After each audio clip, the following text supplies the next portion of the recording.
Mm-hmm. Thank you for making time to have us in your ears this morning. In your live stream starting soon. Oh, there's some people there. Jen's there. So I'm not sure how our signal is going to be. Our signal is going to be here, but we'll cross fingers. So far, it looks good. Okay, good. La la la. So you guys are seeing the chat room? Yeah. Okay. Let me turn off all these things I don't need to have running. Have you noticed how annoying this new MacBook Pro is? The keys click. Yeah, they did something different to the key. A lot of people have complained about the way the keys work. It's a bit noisy, a bit rattly when I type.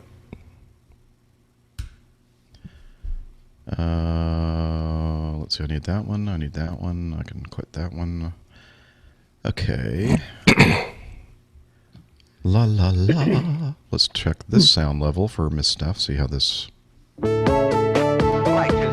good to me. Oh, for once I'm not deafened. I can't believe it. See, that's the way it always sounds to me. But when you're on the other end, it sounds that's right. loud. It's like times 10 volume. Okay. Yeah, I think Nick is still a little loud. Too loud. Okay. Yeah. Well. Oh, what else is new? Yeah, we already know that. Yeah, Mike is saying Nick's mic is very hot. Thanks, Micah. I'm very hot too.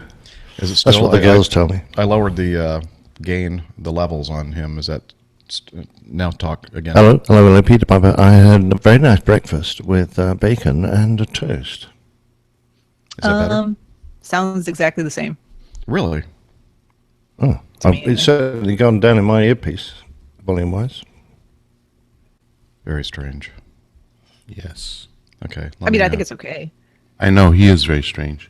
I am. I do my Dana best to has be. the same problem too, though. Is it something that you changed when you were fiddling with Check the 1, other 2, things? check. Let me do this. I'll lower the bus. Hello. Oh, yay, they're Micah. together. Yay. Okay. Yeah, now you're much softer, I think. I'm soft. Check. I'm not. I'm hard as... Hey, hold on, let me check. Oh my gosh, we're not That's having what that she conversation said. this morning. Yeah, see, I'm not soft at all, am I? That's what she He's said. hard as nails. So how is their volume now? Hello, Yes, much Steph. better. Hello, Steph. Much better. Good morning. Yeah, Good morning. Much better. If we leave it up to Steph, she'll just have us completely down, Dana. Yeah, so keep we're going not down. saying Keep anything. going, keep going, keep Yeah, going. so- yeah, can't hear you now. That's perfect. Okay. All right. And I think I have all the files set up. Hello. Something happened. We all went off. What? What? I hear everything. What? Can you hear? Yeah. I just lost all the volume. Can you just check my plug in there? Hello. That's better. Yeah, that was it. It was a loose plug. Yeah, it's loose connection. Yep. Okay. It's got a screw loose or something. Hey, what's up? Quit messing with my barbecue hat. I feel like I didn't get the memo about the hat. I had to put a hat on because I didn't have time to take my shower after setting all this stuff up. And trust me, you don't want to see me. We don't without- want to sit too close to. Stinky situation. Do not stink. That's why you guys are all the way on the edge of the screen. I see now. That's it. We're as far away as we can get. No, come on. They're kidding. I do not stink. I've just I got don't sweat. those little plugs up my nose. You can't see them, but they're working well. I love the love that I receive from Yeah, the crew. absolutely. Steph, you've got time to get a hat, you know. Well, see, but the way I did my hair, I've got this hair clip tying my... I guess I could get a hat. Yeah, why not? I'll go get a hat. Okay, get a hat. We should all have it. We'll go with the we theme. should. Hold on. Oh, and remember, folks, you can always go around. If it don't look right, I like a good go round. Actually, it's nice. don't wait Yeah, until and around and around. Yeah, baby sliding on the I like hearing the screams from the back. Go round. That is fun. Actually, that's why we do it. Watch this. People in the back going, ah. Actually, early on in my career, I was fourth pilot on a Hong Kong. And they didn't even be on the flight deck, and they had a bunch of girls in there watching the landing anyway, the old Kai Tak. So I went down to the very back of the aircraft and sat in a passenger seat. And it was the funniest thing, because I had no idea what a quasi-rigid fuselage was until I did that. And the fuselage whips up and down like it's on rubber. And as the guys were maneuvering around to get around the checkerboard and line up with the runway, the back of the airplane's What kind of airplane was it? It was a 340. Really? And all the kids, these Chinese kids, were all had their arms going up and down like they were on a roller coaster. They thought it was great. And when I finished and went back up the front, I said, God, guys, was that a bit windy, gusty? And they all looked at me and said, no, it was fine up here. That was normal. Yeah, absolutely normal. So the best place to sit in a 340 is slap bang in the middle. So you don't see all the flexing of the airplane, right? Exactly, They said the yeah. DC-8 was like when you're taxiing around, it was like a big long tube, and you could actually see the front of the airplane actually bending. Seriously. Flexing, I remember that. Oh, nice. Okay, now Dana, when you start talking, Thank you. don't like talking to us, because you're going to be facing away from your mic. Talking you what? See? Yeah, There you you can't go. hear him. You got to talk in your mic. Well, I couldn't Use let it. Dana have all the one-sided sports Oh, right. stuff going on here. Is that better? So I picked You know out what? an He wouldn't- aviation-related hat first, and then I was like, no, I gotta Well, represent. Nick had a Falcons hat, and I Dana, do. serious. I thought he was kidding at first, but he's not kidding. He said he would not allow me to wear it in his house. Yeah. So So I've got Pilot thing- Pip's Safe Jets hat. There you go. okay. Oh, Cheryl. Okay, let's start right off. Cheryl, I am so sorry for screwing up that meetup in Columbus, Ohio. Cheryl is the one is, that came is from the poor Cincinnati. lady you stood up Yeah, we heard on your about that date story. with her. Yeah. We all know what that's like. So Cheryl, maybe I can contact you, and just send me an email at Jeff@Airline Pilot Guy, and that way I can have your information, and then I'll do something to, help with the grieving. My grieving. It'll help me, really. I really, as my wife usually says to me, you just don't think. Yeah. So Don't they all? anyway. Boeings wouldn't do that. I'm sorry, you're factually What does incorrect that have to there, do? Chris. What do airplanes have to do with Yeah, human exactly right. behavior? Ooh, look at this, Jerry Ryan. That's an alternative fact, Chris. I'm going to click on this video. I think looks pretty good. Oh, anyway, I'm sorry, I was a little distracted. Cheryl said they're still laughing about it. Oh, good. I'm hoping so. I know that So are we, Cincinnati's Cheryl. not like. The rest of us. Cheryl, all I have to say, Cheryl's welcome to the airline business, because you never know where you're going to Yeah. end up. Do you think I should connect my other thing to like put up the graphics and stuff? Maybe I should. See that, Dana, that Chromebook right there? Can you reach that? Yep. Thanks. I'm gonna need more beverage. More beverage. Somehow I've gone through a venti chai latte in like Oh my 15 God. minutes. Have you I'm also gonna already need have to you already use gone the for a run or something this morning? No, No. I slept in a little bit this morning. Okay. Ooh. Ooh. I know, luxury. The start of a new regime. Want me to move this over on the other side? please? Well, and the reason being is that tomorrow begins my official marathon training season. So, Okay. You have an official season? Amazing. well, for me, for the races that I've signed up for, yes, there's a 30-week plan. Actually, 31 weeks is tomorrow, but yeah, And this way we'll I'll have start some. a week early. We'll do. We'll have like a little thing where you can see the video thumbnails if I log onto this. Oh, but I got to get on your internet connection first. That's all right. I'll do a hotspot because I don't remember your long password. I can give it to you. It's in a text message. There's a picture of it. Yes. yeah, it just takes like 2 hours to type it in. And then when you've done it, you hit enter and it says You've it's done it wrong. That's just so you guys can get on my internet. Make sure. All right. This is an especially delicious chai latte this morning for some reason. I had a nice coffee, but it's run out now. I'm down to water. Well, you can get another one. No, I don't know how to make that machine. Apparently, work. it's National Wine Day. Is it too early to start drinking Oh, wine? no wonder he's I'm been whining whining. so much. I'm good at whining. I want coffee. You're all mean to me. What do you mean there's no internet connection? Yes, there is. Connected to Jeff's iPhone. Okay. And I have internet. Come on. Piece of crap. Technology. You can always Go around. if it don't look right coming down.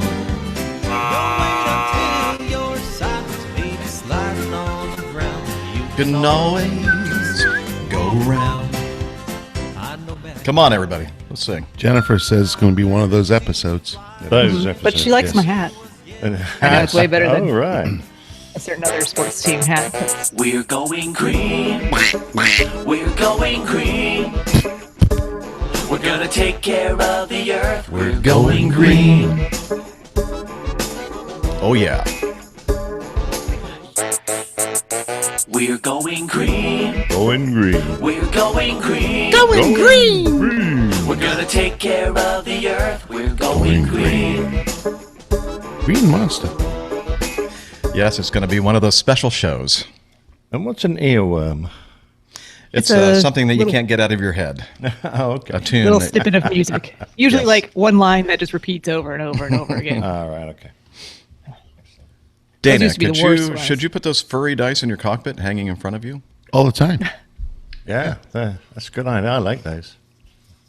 I hang them up from the glare shield. I hear a lot of people like Dana's furry dice. Yeah. What? What? You have such a dirty mind. Oh, you had an alternative. Oh, wait. Hey, Oh, hey, wait. hey. Ah, hello? Hello. What's Hello, that? hello. Hello? Hello. Hello. I'm right here. Hello. Hello. Hello. So much fun. Now, isn't there a theory that Hey, Jeff, look. a duck quack won't echo? Even my fish are on today. Yeah, look at that. They're going to be guest podcasters. All right. You guys so ever I'm gonna call the it was like an insurance company or something that if you listen to their whole automated menu, number 8 was like, if you would like to hear a duck quack, press 8. Do you remember that one? And you press 8, it was really just a duck quacking. That was it. Nice. Well, I must I was admit, like- I was looking for a present to buy my son for his birthday coming up because he couldn't think of anything, and he's a bit of a gadget freak. So I bought him one of those new Amazon Echo. You Oh, heard yeah. of those? Oh, yeah, those are nice. I have one. Exactly. Because my neighbour had one, so I wandered around and say, "Can I play with your Echo? Just see what it's like, what it does?" And they said, "Oh yeah." And so they said, "Ask it to tell you a joke." And so I said, "Okay, what's it called?" Alexis. Alexis. Okay, Alexis. Alexis. Alexa. Alexa. I'm Tell sorry. me a joke. And it said, "What do you call a cow with 3 legs?" Pause. Lean meat. What do you call a cow that doesn't give milk? A milk dud. Those are candies here. Boom, boom. It's probably the Britsker gun. Yeah. Exactly right. Again, a milk dud. I thought it was A milk dud. milk dud. Okay. Yeah. There you go. Okay. Are we getting? There we go. You're seeing the thumbnail now, Miss Miss Steph. I am. All right. There we go. Good. Okay. Now I have like so many things like right here that I just can't even reach my. How are we going to do this? Put that right there. Do you want me to make you a bit of space over here?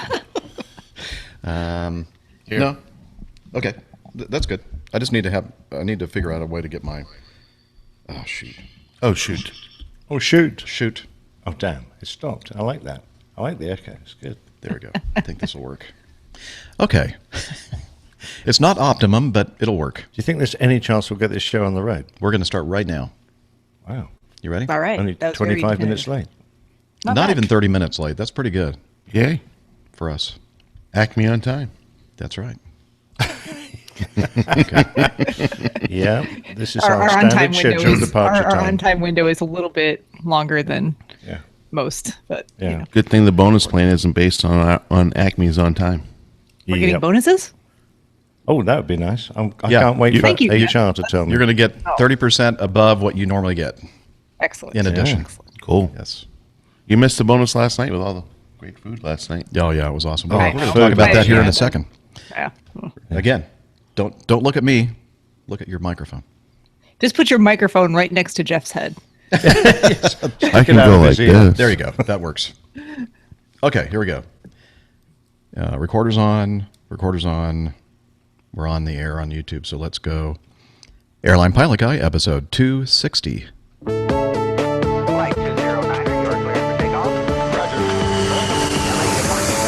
123.9. Hello, you're listening to the Airline Pilot Guy Show, the view from our side of the cockpit door.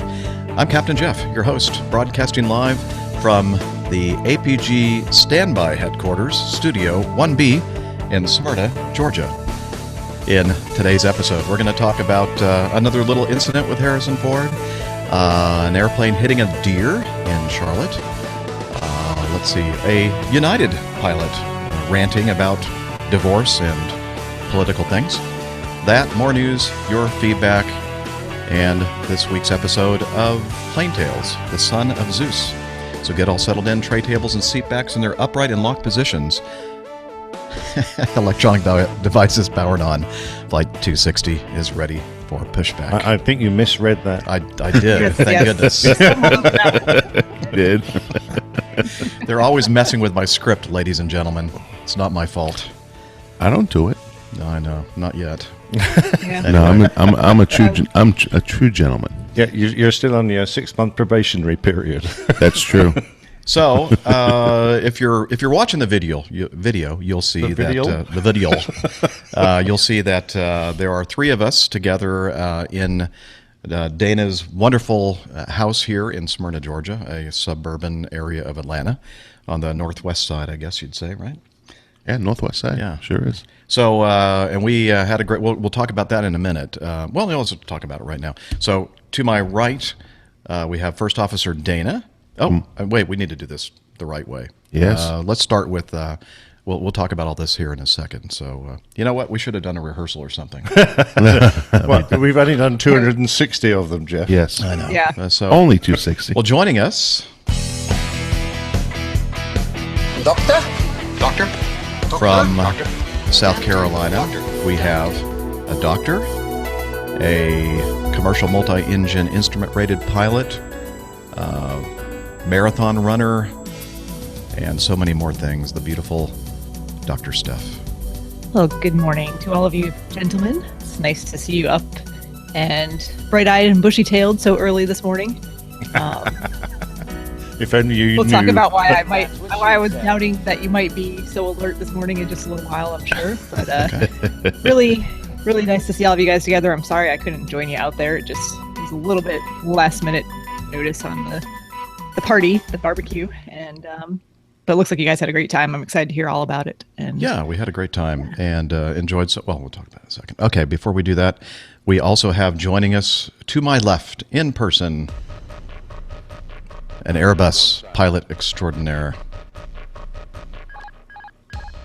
from the London area, Captain Nick Anderson.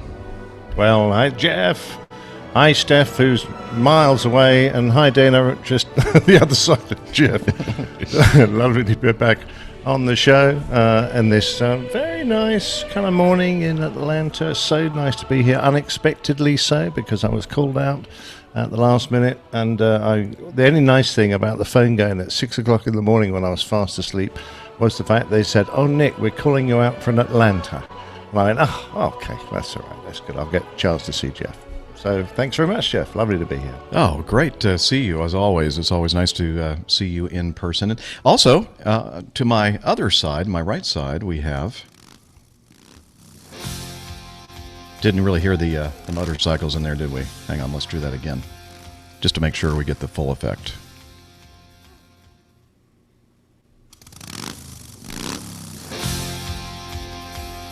We have Harley Davidson motorcycle driver and Mad Bus First Officer Dana. Good morning, APG community. It's great to be sitting here with the extraordinary Mr. Jeff, Captain Jeff, and Captain Nick. Great surprise to have him pop on over the pond, and had a great opportunity to host both the gentlemen at the house last night, and certainly glad to be here in person with both of them, and certainly wish Steph was here with us. Yeah, next time though, we'll make it work. It'll happen again. Pesky work schedules, they get in the way. They get in the way. Yeah. So, anyways, good morning, and from Atlanta, and very happy to be here once again. Yes, as I mentioned, if you see us on the video, the three of us are sitting at Dana's dining room table in his beautiful house. And when we heard that Nick was given this short notice trip to Atlanta, Dana said, "Hey, what about doing a show while he's here?" And I thought, well, that's a good idea. He said, "I'm home. I'm home." So he said, let's do this over at my house, and let's make a party of it. So very last minute, Dana had us over and cooked up a feast on his big green egg smoker, some awesome ribs and chicken. Yes. And then some amazing baked beans, and he had all kinds of stuff going on. It was so good, and of course there was a little bit of drinking involved as well. No. And then he had I'm sure just a very few beverages were consumed. Yeah, you know what? And Very I small. met a lot of people last night. He had a bunch of people. Oh, here we go. Again. Okay. Why is it doing that? That's okay, Jeff. We love hearing you twice. Don't get it. There we go. My little Chromebook decided to misbehave a bit. We're okay now. Okay. Anyway, so why don't you tell us a little bit about the party, Dana? Well, whenever any one of our friends or neighbors hears that I'm going to put together a feast, they generally don't come to see me. They come to taste the food. And fortunately, last night I didn't disappoint. It's always a lot of pressure, but 5 racks of baby back ribs and 1 rack of spare ribs. I tried out organic spare ribs, and they didn't come out too good, so nobody really ate them. I don't think I had any of those. Yeah, it was the just a baby back very ribs. short. Oh, the baby back? Yeah. You had the baby back. That's all you. I said that's what I had. Oh yeah. Yeah. The pork ribs were. I pretty much put them aside, and then 10 pounds of chicken legs, all of it smoked and then grilled, and then my special recipe for barbecue beans, and then invited everybody over. We had, I don't know, 30 plus. I'd say 30 plus people in the house last night, and again, it's not because they want to come see me or Julie, my wife. They come for the food. But it's always a great time. Whenever I throw together a party last minute, it seems to be fairly popular. So we had a great time and did it for 2 reasons. One, the honor of having APG at the house and having Nick on a short notice trip here. And the other reason, because one of our friends, it was his 64th birthday. So we decided to throw a party, and we had an unbelievable time. And without friends, we can throw all the food down you want, but without friends, it's not a party. So that's why I tell everybody all the time. We polished off. How many beers last night did you guys drink? Oh, there's still a lot left in the fridge. There's plenty left. We but- probably overcated for beer. Yeah, I warned you on that one because, yeah, two cases of beer plus a 6-pack is what you bought, plus the bottle of scotch. Oh yeah, a nice Speyside. I think it was a Glenmorangie or something. I'm trying to remember now. But yeah, it was. I have to take my hat off to you, Dana. Watching you cook. Okay, thank you. Take my hat off to you. Figuratively speaking, watching you cook, you seem to be absolutely in your element. He was I love it. cooking up a storm and knew exactly what to do. Everything was timed beautifully. The ribs were coming in, and then something else was going out, and then everything was being broiled, and then a little bit back out for a bit more crisping off. And it was just remarkable. You just had to make sure you weren't in his way as he was heading back and forth. Yeah, and where does everybody congregate in my house? Right in front of the kitchen. Right in the stove, kitchen. yeah. No place else but the kitchen. Right, but it was fabulous. And he still had time to show us his wonderful motorcycle. I've never seen a beast like it. What a fantastic bit of kit. We were out dancing in the garage, at least Jeff. We're out dancing around the garage. It looks like a light show from some fantastic, I don't know, Cirque du Soleil display. It was very good. Yeah, well, the music just made me want to dance. It was dance music, wasn't it? Yeah, well, that's because I have the lights that I have on the bike, and primarily the reason why I have the lights on the bike is for safety. Just like when you put loud pipes on a bike, it's so that people hear you. You also want to be seen. So I have the LED lights all around the bike for safety primarily, but there's a couple of neat functions, and one of them the lights will dance to the music. So you're saying that the reason why Harley Davidsons are loud and they have those resounding pipes is because it's a safety thing? Absolutely. Okay. They say, loud pipes save lives. It's like the rest of us in our cars just continually pressing the horn. Okay. Right. Yes, pretty much. Can't miss it. You're not supposed to drive like that? Apparently, if you ride a Harley, yes, you are. So it was a great time last night, and you saw me in my element. I absolutely enjoy. When it comes to cooking, I'm the chef in the house. Not just that, you're a fantastic host. You were so nice to be in your home and enjoy that. It was Thank you. brilliant. I Thank you very Better much. than a appreciate hotel, that. Thank you. Oh yeah, absolutely. We each had our own rooms and a wonderfully comfortable bed, and it's just awesome. But I don't know how to use that Keurig. No clue. Yeah, we figured it out. We managed to squeeze some coffee juice out of that. Yep. I don't even drink coffee, and I know how to use the Keurig in my house. Oh yeah, I have no clue. I don't drink coffee.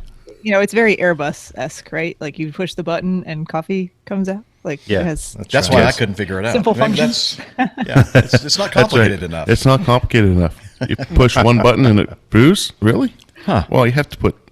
If I had the old brew pot, probably could have figured that out. The percolator in it, that would probably be a whole lot better for me. Yeah, that's There our you go. speed. So, Steph, how was your week? My week was actually very nice. Had work all week, but let's see. Earlier this week it was Valentine's Day, and I actually had a little date on Valentine's Day. Aw. Yeah. With so who? actually, someone you guys might know. Who's that lucky devil? What, taco? Yeah. Well, taco's always my Valentine's date every day. Lucky dog. No, I'm just kidding. No, with First Officer Dana. He was in town, and What'd had you a guys do? layover.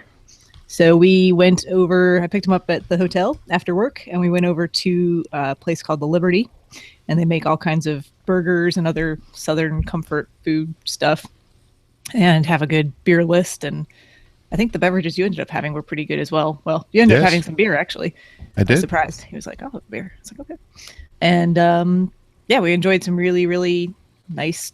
Well, we started with poutine, which was amazing, and I kind of filled myself up on that.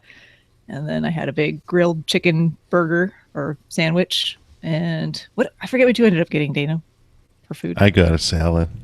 That's right, a salad. I got a salad. But to be with, fair, you with, had with kinda a piece had of grilled salmon on it, but oddly To be enough, fair, you had kind of been consuming a lot of food that day for various reasons. yes, actually at Acme, that was a special day, so I showed up in very uncharacteristic on our aircraft. There was food on the aircraft, so I woke up that morning for Valentine's Day, and my wife had already prepared a breakfast sandwich. So I walked out of the house with a breakfast sandwich, ate breakfast on the way to the airport, and then get on the airplane heading up to Newark. And the flight attendant actually called up and said, "Hey, we get 2 leftover breakfasts." Okay, well, I already had breakfast, but I'll have another breakfast. Then we get to Newark, did our thing, turned around, and flight attendant called up and said, we have 2 wheelchairs, and that was about it. So I figured, okay, that was the end of the food. And I ate my tuna fish sandwich I had made at home with some carrots, and ate that, and I was pretty happy. And 5 minutes after I ate that, the flight attendant called up and said, well, we have 2 leftover lunches. Well, foolish for me to not have partaken in, because they never offer the food. So, God forbid I should turn it down. No, you can't do it because in this business, you never know when you're going to eat again. Exactly. So I didn't turn it down. So instead of eating, it was 2 little hamburger it's not like we sliders. had dinner plans that night or anything, Yeah, not like had so they had 2 sliders on it and soup. So I ate the beef and the slider and left the bread, and the soup I didn't eat that much of, and they had potato. So I actually just kind of nibbled at it. And then when we landed, went over to Crew Lounge because they had that special event and grabbed a few cookies. I'm trying to picture this. Your life just used to be surrounded by food. Well, do you see why? I have a passion. I love food. Oh, well, I'm a foodie. I'm going to stop you and remind you that you took me to that fabulous Mexican restaurant yesterday for lunch. Yes, what a treat that was. And he knows all the staff in there. He's obviously a lifelong customer. And they saved him 2 special places by the bar, so in a very crowded restaurant, very popular, so we could sit down, and we had gorgeous fajitas. Was it? Yeah, fajitas. And how many bar stools are at that bar? There's probably only about 6. 5. 5. There you go. She saved us too. Yeah, MJ, was it? MJ. Yeah, what a lovely lady. Yeah. And if you ever get to listen to this, MJ, thank you very much. We'd much appreciate it. Gorgeous food. Yeah. So that day I had the cookies and a piece of pizza. Then I showed up, and then Steph picked me up, and I was like, "I'm done. I'm famished. I'm famished. I just need to have a salad." The poutine was so good that we polished. Oh, that was pretty quick. It was so good. fantastic. But so I guess this entire week has been encapsulated by great eating with APGers. There you go. That was very APG nice. crew. Let me rephrase that. APG crew. It's been a great week of food and fun. Food, folks, had and a fun. Great time, Yeah. and then to round off my week, I did get to do a little bit of flying last night, so that was fun. A little bit of night flying out in the Cirrus. Went up to Asheville and then came back and shot an approach back into Concord, which took us right over the top of Charlotte Douglas, right over uptown Charlotte, and it was just a gorgeous, clear evening. So that was really, really enjoyable. I had a good time. Hey, some interesting things happened at Charlotte this week. We're going to talk about in Yeah, we'll news. talk about that. And actually, that was the same day that Dana left. Yes. If you had timed it a little better, you could have had some different meat choices for your barbecue. No, Sure I'm could very have. glad that you had nothing to do with that. So I've got a bit of news. Yeah, go ahead. I received an unexpected email from one of our lovely listeners, and I'm just going to try and find the email now to remind myself who it was. Yeah, I know. Here we go. Matthew Lee.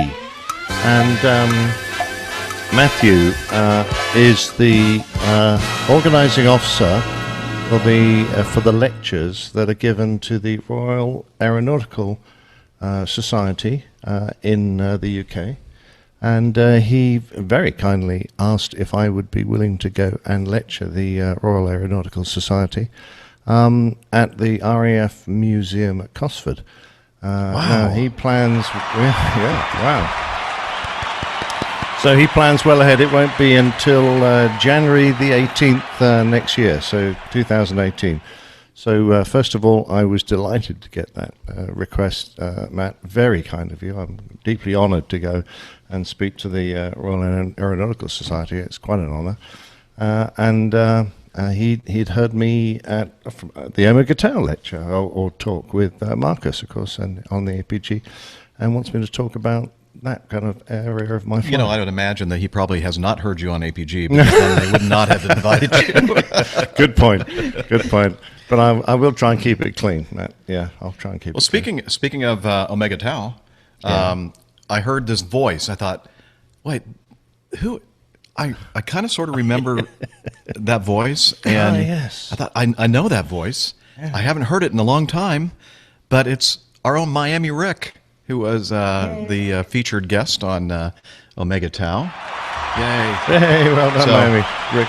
Miami Rick is actually on a podcast, not ours, but I wasn't convinced it was him because they were going for a walk around the hills and woods, and he sounded out of breath. yeah, that kind of was Yeah. interesting. I thought, I thought, in the world, Miami Kitty? Rick was fitter than that. yeah, must have been like really hilly or something. I don't Yeah, yeah. Yeah, I imagine it was strenuous. know. I was thinking the same thing though. I'm thinking, why is he out of breath? Yeah. He should be, running around doing circles, doing a few pumps and whatever you do when you. In his defense, though, I will say, I've tried to have, in-depth conversations on the phone. Like someone called me once for a phone interview when I happened to be out walking somewhere, and it was like all I could do to catch my breath to try and talk and process at the same time. And I'm in great shape, so I don't know why that seems to happen sometimes. But I think it's a combination of mental processing, trying to walk, trying to do a lot of things. You just Right. it takes a lot. So Just the excitement of Yeah. being with Marcus is probably something that caused all that out of breathness. Anyway, so check it out. Obviously, always subscribe and listen to all of Marcus's great shows. But this last one particularly was very interesting because he had a chance to talk to Rick and his new job flying the Queen of the Skies. So, let's see. What else should we talk about before we move on to the coffee fund? Anything? I got nothing. I've got nothing else. All right, let's Yeah. do it. It's time to sing.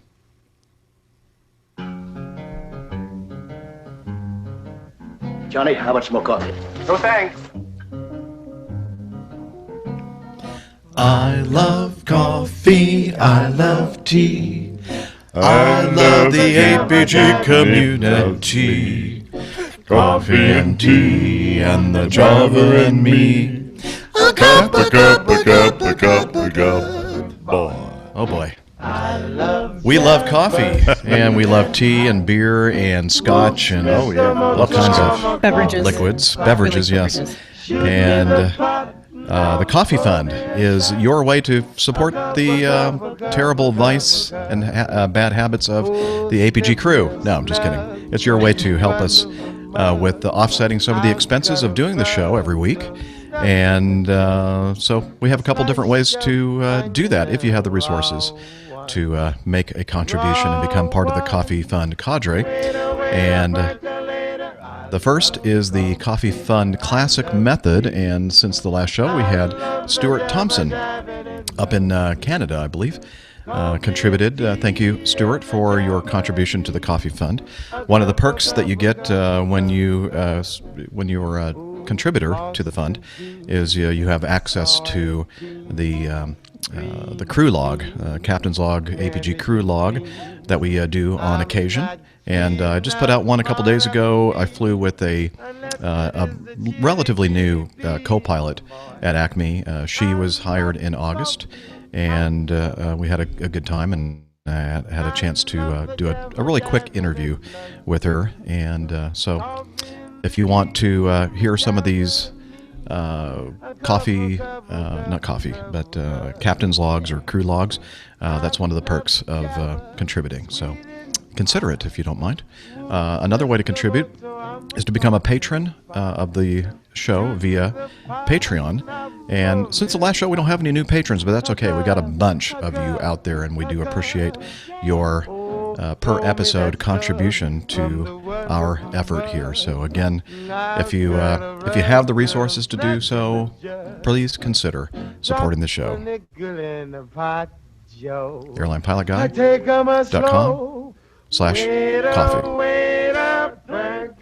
Bum-ba-dum-ba, I love coffee, I love tea.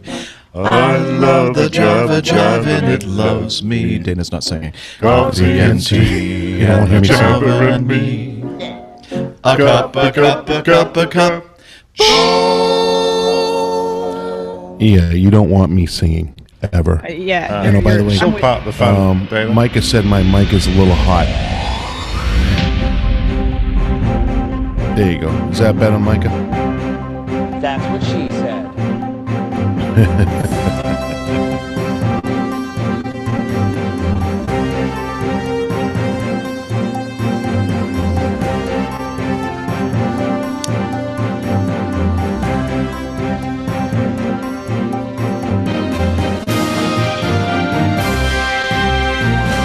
Beijing police detained 3 passengers from January 5th to February 6th for allegedly using mobile phones during flights, the Civil Aviation Administration of China News reported Wednesday. Wait a minute. Civil Aviation Administration of China. That's not a very good sentence. Anyway, the first passenger was held for 5 days after being arrested upon landing at Beijing Capital International Airport on a flight from Harbin province on the evening of Excellent January 5th. pronunciation. Thank you very much. I was practicing. A flight attendant said that Zhang refused to turn off her cell phone when the plane was taking off and insisted on making calls during the flight. When she was arrested and taken to airport police station after landing, she refused to cooperate. Anyway, the article goes on talking about how the Civil Aviation Administration of China, they mean business. When they say turn your phones off, they mean it. And if you don't, they actually arrest you there. And I thought that was kind of interesting. I find it curious that they say using mobile phones and other communication tools during flight may threaten public security, according to their regulations. They can detain you for up to 5 days and fine you as much as $7,284 US. That's a lot. Wow. For using That's a your phone. lot of money. Yeah. So if you're flying in China, just put that phone away. Just turn the phone Not off. worth it. You're not going to be able to use your phone anyway. No. You know? And you know what? For a couple hours, Right. Still worth it. not worth it. Let's see. Well, not much to that story. So let's continue with this is an interesting one. A United Airlines pilot arrived late to her flight in civilian clothing and ranted to passengers about her divorce and the presidential election. About 20 passengers disembarked the plane, saying that they didn't feel safe with her in the cockpit, and then the pilot herself was removed from the plane. A United Airlines pilot is removed from a flight after... Oh, wait a minute. That's the caption for the image. Sorry about that. Dozens of passengers fled a plane, and police removed the UA pilot after she gave a long, bizarre speech before takeoff on Saturday. Now, when this is all occurring, one of the passengers pulled out their cell phone and was able to take some video. I have the audio of that video, and so we can listen to some of what she was saying when she was standing in the front of the airplane in civilian clothes, wearing a baseball cap, and she's holding the PA microphone and addressing the passengers from the front of the plane. So this is not the whole thing. It's just a little piece of it. And let's take a listen. Nervous, so I'll stop and we'll fly the airplane. Don't worry, I'm going to let my co-pilot fly it. He's a man. Okay? Okay, if you don't feel safe, get off the airplane, but otherwise we can go. Okay. This is all set up. Okay, come on up. All right, so I purposely offended you. Did I offend you? Okay, so did I purposely offend you? I did. The answer is yes. So, but I didn't, okay? And this guy here.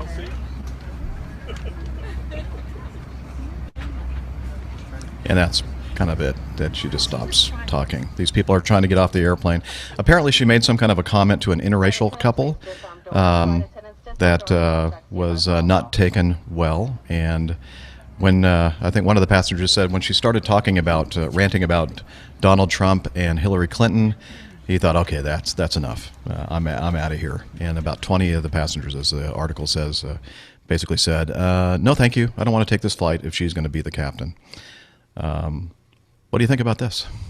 I mean, I think it's, first of all, I hope she's doing okay and has gotten some help for whatever it is that she's going through. But I'm also, a little surprised that it went as far as it did before someone stopped it.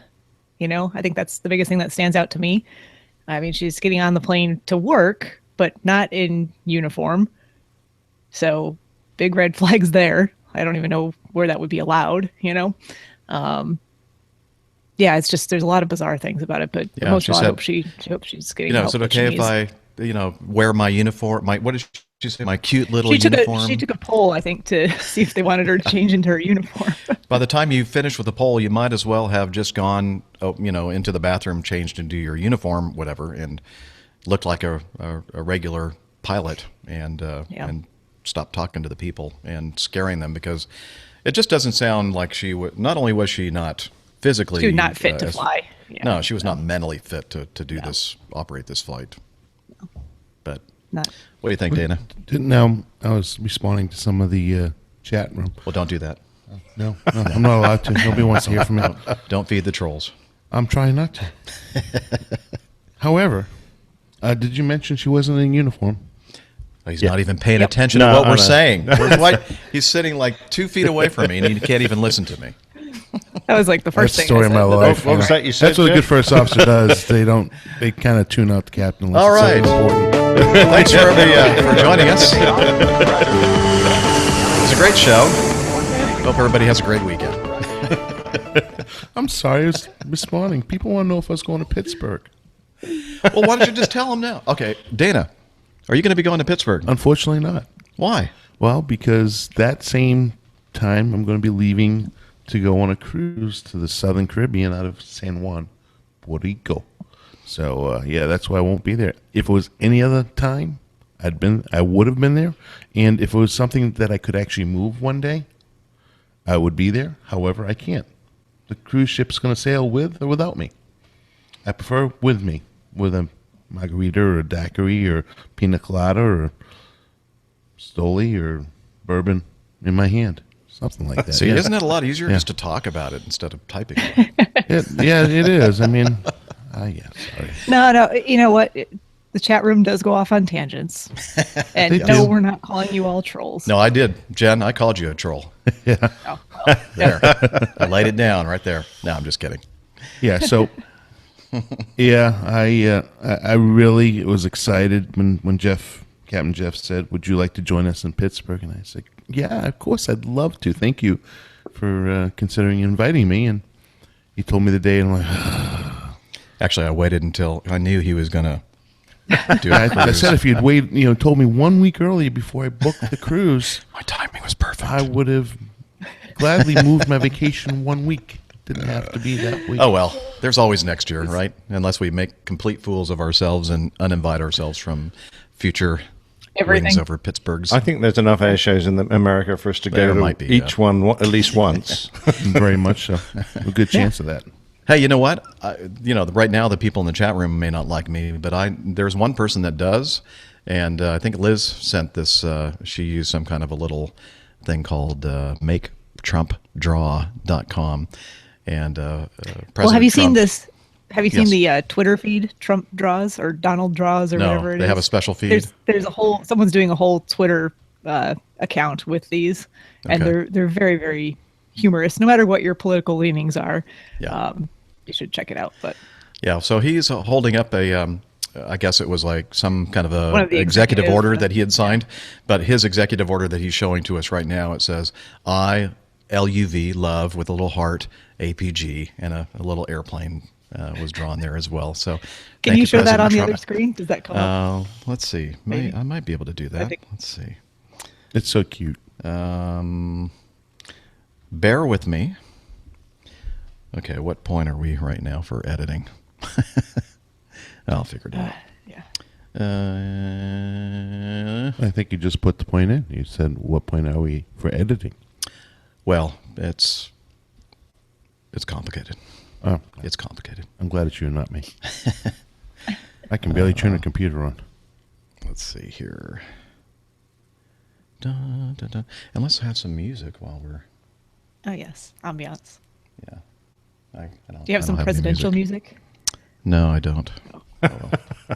Okay. Can you see that? Because Let's see. it's actually President's Day this upcoming Monday. too. Yeah, Monday. It's Yeah. President's Day.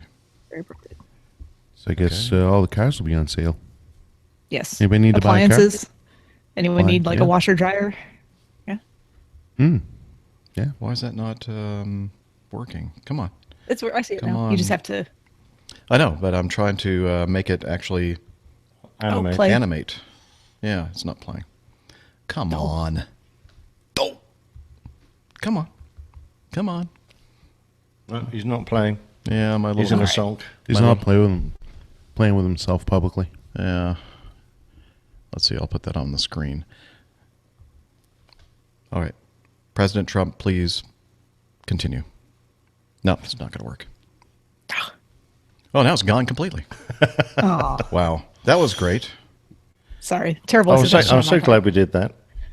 I'll take responsibility for that one. I'm sorry, guys. But That's okay. definitely go look at this in the show notes because it's Yeah. hilarious. Put that in the show notes. made my Very, day. very cute. Thank you, Liz, for making the president do that. But we have presidential support for the APG. It is now clear. Yep. Liz says the CIA grabbed the file. Could be. Nothing to see Trump here. left. Nothing to see here. Oh, let's see. Well, let's listen to this little bit of video. This next news item was quite interesting. Where is it? Here it is. District 5320, Charlie Tower, only 3 center, nice away. District 5320, line up, only 3 center. District 5320, left way 3 center, so take off. 3 center, so take off, District 5320. Hey, did you hit something on the runway? No, we had a loud bang, now we're coming back. Okay, we think we had somebody that was taxiing said it was a deer. Turn left heading 330 and maintain 4,000. Alright, so again, I got a bunch of it on here. 5320, turn on left heading of 250 and maintain 4,000. You do have to return, correct? 250, 4,000, Bushwick 5320, yes.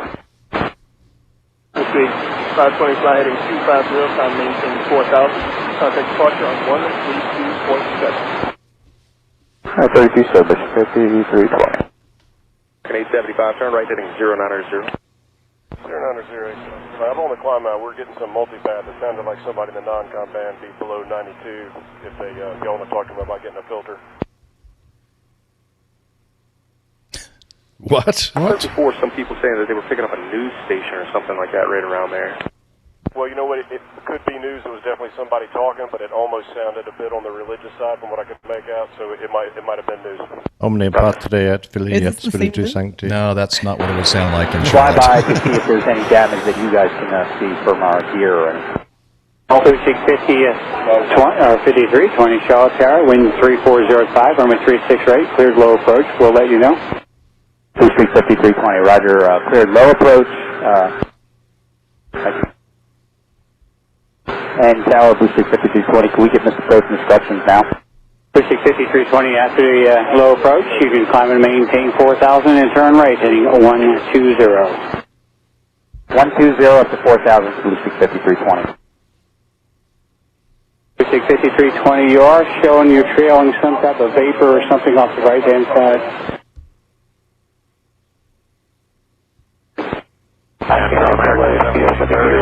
The landing gear looks good, but like you say, they're venting something from the right side.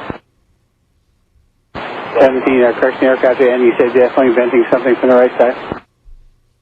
Hey, firm, that's American 1730. Just examining ballistic gear. And the landing gears look good, but venting from the right side. Very good. 1814 degrees. Dispatch degrees. Okay. 47, 18 degrees. It goes on for another several minutes there, but you kind of get a gist of it. So they were a regional jet. I think it was an RJ, what was it, a 900 or a... It was a 700, I think. 700. CRJ 700. Yep. taking off on 36 Center at Charlotte, and they hit a deer during their takeoff, and apparently it must have hit the wing, I'm guessing. Yeah, did you see any of the photos of the wing? There's plenty of good photos up online. No, I haven't seen that. There's definitely has all the tales of having hit something that was a large animal. Oh, I get it. Tails? Yeah. How many tails does a deer have? Just one. Yeah. No, unfortunately there's little Bambi bits on the leading edge of the wing. Bits of Bambi. And a very large dent in the front of the wing, and they're definitely leaking fuel. So, yeah. So was it the right wing? I think it was the right wing. Yeah. Uh-huh. They made a good job of soaking that thing down in foam, didn't they? I mean, Sure. the aftermath of the fire that had finished with it, it looked like it had been in a snowstorm. What a mess. Yeah. Yeah, so that's not something that you hear about too often. You hear about sometimes hitting smaller critters and that kind of thing, but that could have been a very, very bad ending with an animal that absolutely. large. Yep. Yep. absolutely. My mate Benny hit 2 kangaroos What? on an F-18. Really? He was coming back with a hung bomb because he'd gone off to a bombing mission and one of the bombs hadn't released. So he was coming back with this hung bomb, and it was dusk. And in Australia, the kangaroos can easily jump the perimeter fence, and they love to go onto the tarmac because it stays warm in the evening when it starts to cool down. And Benny was on the approach, and as he raised the nose to flare the Hornet, the landing lights just went from painting the end of the runway, went sort of down the runway, and all he could see was about 6 pairs of eyes looking back at him. Dog going, uh-oh. Yeah, exactly right. They hit 2 of them, and they took out his hydraulic lines to his brakes. So when he tried to stop this Hornet, his feet went to the floor. He tried, the brakes didn't work. So he grabbed the auxiliary brakes, tried those, they wouldn't work either. So he just popped the hook down and took the far end cable at a reasonable speed. That stopped him. I guess that stopped, huh? Yeah, but the firemen went on afterwards and hosed these dead kangaroos off the runway, and they can be pretty big. An old man grey will be, or a big old red will be, 5 or 6 foot tall. Wow. And one of the pilots from another squadron, who was a part-time taxidermist, he thought about trying to have this thing stuffed, but he it was a bit too mangled. But he managed to save enough of the hide that when Benny left the squadron, they made him a present of a briefcase made out of kangaroo fur. Oh, nice. Nice. Yeah. You know, I know that kangaroos jump, obviously, but deer, I guess, are Deer pretty can jump good very jumpers. high, and going back to the point about jumping the perimeter fence, the airport where I did my initial private pilot training out in the eastern part of the state in North Carolina had problems with that all the time. The deer could jump the 6-8 foot high fence, even higher than that in some places, I think. And there'd sometimes just be loads of them on the airport property, and you really had to be careful coming in, especially at dusk, because the same thing, they kind of just like to be out on the runway or right on the edge of the runway, and they'd be there all the time. So we definitely have a lot of deer here in North Carolina, so I'm not terribly surprised. Actually, the neighborhood I live in now here in South Carolina is just full of deer as well. I'm amazed I have not hit one yet, just driving around the neighborhood, because they're always out there. So. I think some of our Canadian listeners were saying that, a deer is one thing, but mooses? Meese? Moose. Moose. I think meese is the acceptable plural of moose. Really? I'm not sure about that. It's moose and moose, yes. Moose and moose? Yeah. Okay. Moose Anyway, is the plural of, Mooses. You hit one of those things, and I think it's over. mooses, isn't it? no, I don't know. it's just moose. And this is a good time to say it's aircraft, one aircraft, and several aircraft, not aircrafts. Who's been writing So these aircraft? journalists out there, aviation journalists, come on. Right, yeah. There's no S on aircraft. Okay. Got it out of my It is system. Jen in the chat room saying kangaroo and Bambi, not a good time to be a Disney animal these days. Exactly. Just stay clear of the airport. You know, I think we may have some actual cockpit audio from this incident. Oh, yes. This is an exclusive at the APG. So excellent. let's take a listen. Attention passengers, this is your captain speaking, coming to you from the flight deck. Where else would I be coming from? The lavatory? Well, actually I am. I'd like to welcome everybody aboard PSA Flight 11 non-stop service from Charlotte to Savannah, Georgia. This is the first ever hunting and safari expedition flight, so we'd like to welcome aboard all the hunters. Please remember to check your firearms. You won't need them. We'll be doing all the killing from up here in the flight deck. And as you can tell, we have a slight delay. We're waiting on the airport crew to finish spreading the deer corn out on the end of the runway. As soon as they finish that, hopefully we'll have a couple of 10-point bucks, maybe some does, and we will be able to return to the airport to collect the deer and deer carcass and deer meat for your consumption when we're through. And as far as the safari goes, we're going to have to skip the giraffe section of the safari. Their necks are extremely long, and we wouldn't want to kill any more animals unnecessarily. So on behalf of PSA Airlines, I'd like to invite you to sit back, relax, enjoy your complimentary drink and peanuts while we go kill some deer. Thank you for flying PSA. Wow. Right. It was Can you believe we got that? very Wow. exclusive. So- yeah. Fantastic. So they planned on doing it. I wonder if they. Yeah. That's pretty good. You know, this actually brings up an important general aviation topic about deer. Okay, let's hear about it. Oh dear. Oh dear. You know, if Steph was flying, you said you were flying last night, Steph, correct? Yeah. No. Yeah. 2 Yeah. nights ago. So at night, especially, I mean, during the daytime on a very long runway, obviously, you know, these guys may or may not. I don't know. Did they see the deer? I don't think they saw it. I don't think I don't that. think They they saw said it. that No, they they don't didn't think know. they They saw it. Yeah. So They didn't know that they hit something. Yeah. yeah, higher speeds, but in a very small light aircraft, hitting a deer is quite more significant. And at night, especially, that's a bigger threat for general aviation because the runway is not patrolled very much, and certainly, you know, if you have a big airplane crash into deer, as you see, you know, you can do some damage. Obviously, it could be a whole lot worse. You know, if you hit it head on and went through the windshield, that certainly would have been a whole lot worse for them.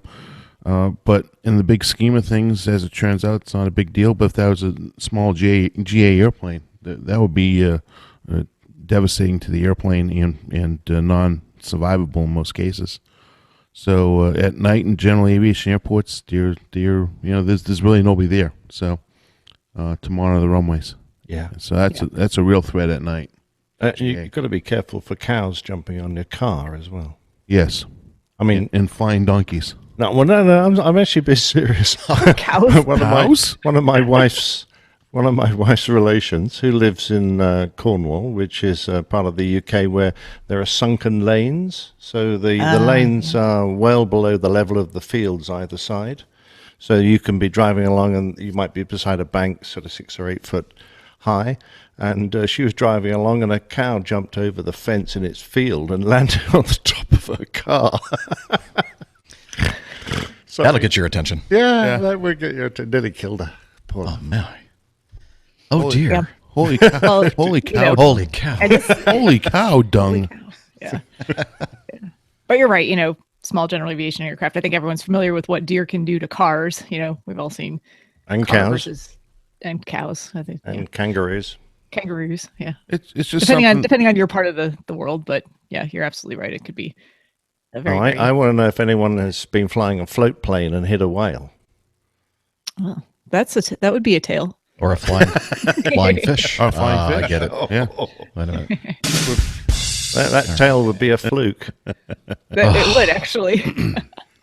My gosh. Where's this going? I don't know. Oh, I hope it stops soon. Moving on.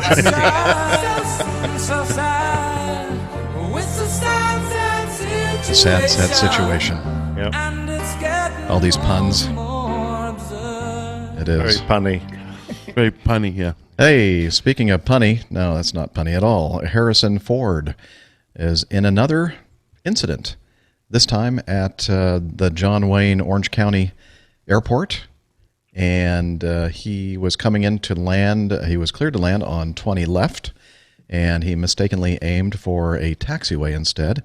His plane passed over the top of an American Airline 737 carrying 110 passengers and a 6-person crew. I don't know why they always put that in there. Who cares how many people were on it? You know? We want you to know. Oh, How Inquiring many minds. might have died? yeah. Okay. Yeah, they want to know how many could have possibly have perished. Ford, 74 years old, was heard on air traffic control recordings asking, "Was that airliner meant to be underneath me?" And the air traffic control informed Harrison that he had landed on a taxiway rather than the runway, a violation of Federal Aviation Administration safety rules. And You mean they have rules against that? yeah, I think so. They're so petty. Although I aren't did they? see a discussion in one of the pilot forums, someone saying, well, what exact Federal Aviation Administration rule or regulation did he violate? And as far as landing on a taxiway, and apparently there is not anything that specifically says that we're not allowed to use a taxiway for takeoff and landing. There you go. He said, well, because he... It was the instructions that. Yeah. He probably That's exactly clearance. right. You nailed it, Steph. They gave him instructions to do one thing, and he did another. I was searching around to see if I could find the audio for that, and I could not. But I did find some audio that was posted on liveatc.net that I'm assuming is audio that occurred before he actually made it down to John Wayne. He, I believe, bases his airplanes at Santa Monica Airport, for now at least, because, we talked about the fact that they're going to be closing that airport in a few years. But he took off from Santa Monica and then was heading down south, so I'm assuming, again, that this piece of audio that we're going to listen to right now was earlier that day when he was heading down to John Wayne. So let's take a listen. Husky Neta Hotel Uniform, caution wave turbulence with the departing jet, the wind 240 at 6, runway 21, clear for takeoff. Kind of hard to hear him. And Husky Neta Hotel Uniform, Winnable Squawk 0214. 0214, thanks for that. Husky Neta Hotel Uniform, contact Los Angeles Tower, good day. Thanks for your help.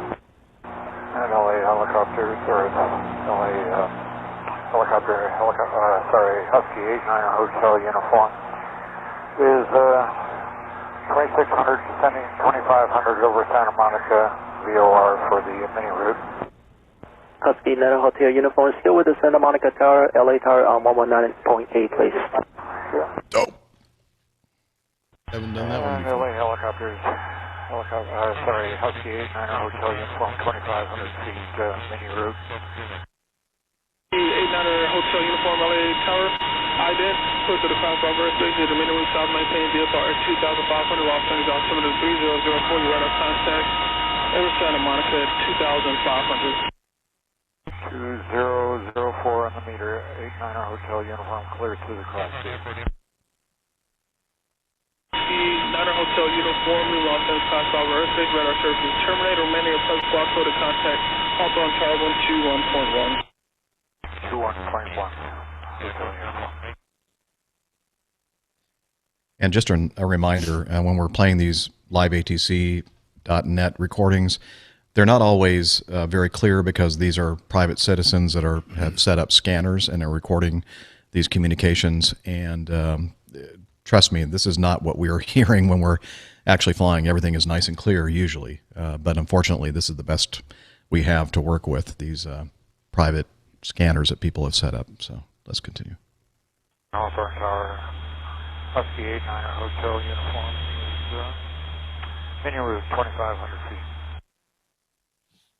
Husky 89 Hotel Uniform, Hawthorne Tower transition approved. Altimeter 3003. If you'd like to start a slow VFR climb, that's approved. I have you in handoff to SoCal approach. I can stay this altitude if you can, please. I'm going via the Queen Mary and Honeycutt Pier. Okay, Husky 89 Hotel Uniform, you can resume mode navigation. On nav, sir. And Husky 89 Hotel Uniform, you can contact SoCal approach 127.2. Good day. 27.2, thanks. So when I was listening to this, I thought, sounds like he's really, really tired, at least. Yes. Very, very tired. Well, he keeps saying hotel or helicopter instead of husky. He did that a couple times, even on different frequencies. But yeah, just kind of lethargic, right? Yeah, that's exactly right. So he doesn't sound like he's in really the right frame of mind to be flying, quite honestly. He's probably thinking of his next movie deal or something. Yep. But anyway, so the result of this is that nobody was hurt. It was just, I guess you could say, a close call or whatever. But it was newsworthy because, of course, he's a celebrity, and we know him as a great actor and a pilot, and quite an experienced pilot at that. And so I don't know if we're going to hear anything else about this. I would imagine he'll probably just get a letter of reprimand or something like that from the FAA, but I doubt that they will do anything further than that. Probably not. From what I hear, he's a very accomplished pilot. He's very skilled and has a great interest in it. So that's always good. It's nice that he keeps his hours up and keeps his he keeps himself in good practice. But it just sounded like he might not have been fully on the ball that day. Yeah, I agree. He sounds kind of a little out of it in a lot of ways, and the way he was communicating. So I Yeah. obviously wasn't there, so I don't know in what state he was, but certainly landing on California, I think. Well, it's that it's that I'm safe checklist. We should all be. Yeah, I don't think he Stop followed that ourselves I'm safe before we go out. checklist, and Yeah. he was in California. Wisecracker. You're welcome. Wise. But so anyways, a lot of people have actually made that mistake, even all the way up to the professional airline pilots. So, Well, there was a lady we were listening to a little earlier who didn't sound like she ought to have come to work that day. Yep. Yeah. No, it's not. It can happen to anyone, I think, is the point. So yeah, it can happen to anybody. And who knows what the visibility was that day, and what his state, not the state he's in, what his state of mind was, and maybe he just wasn't all there, as Captain Nick said. So, not making excuses for him. I mean, certainly the rules are there, and may have caused some significant loss of life if he had actually landed on top of the American airplane that was out there.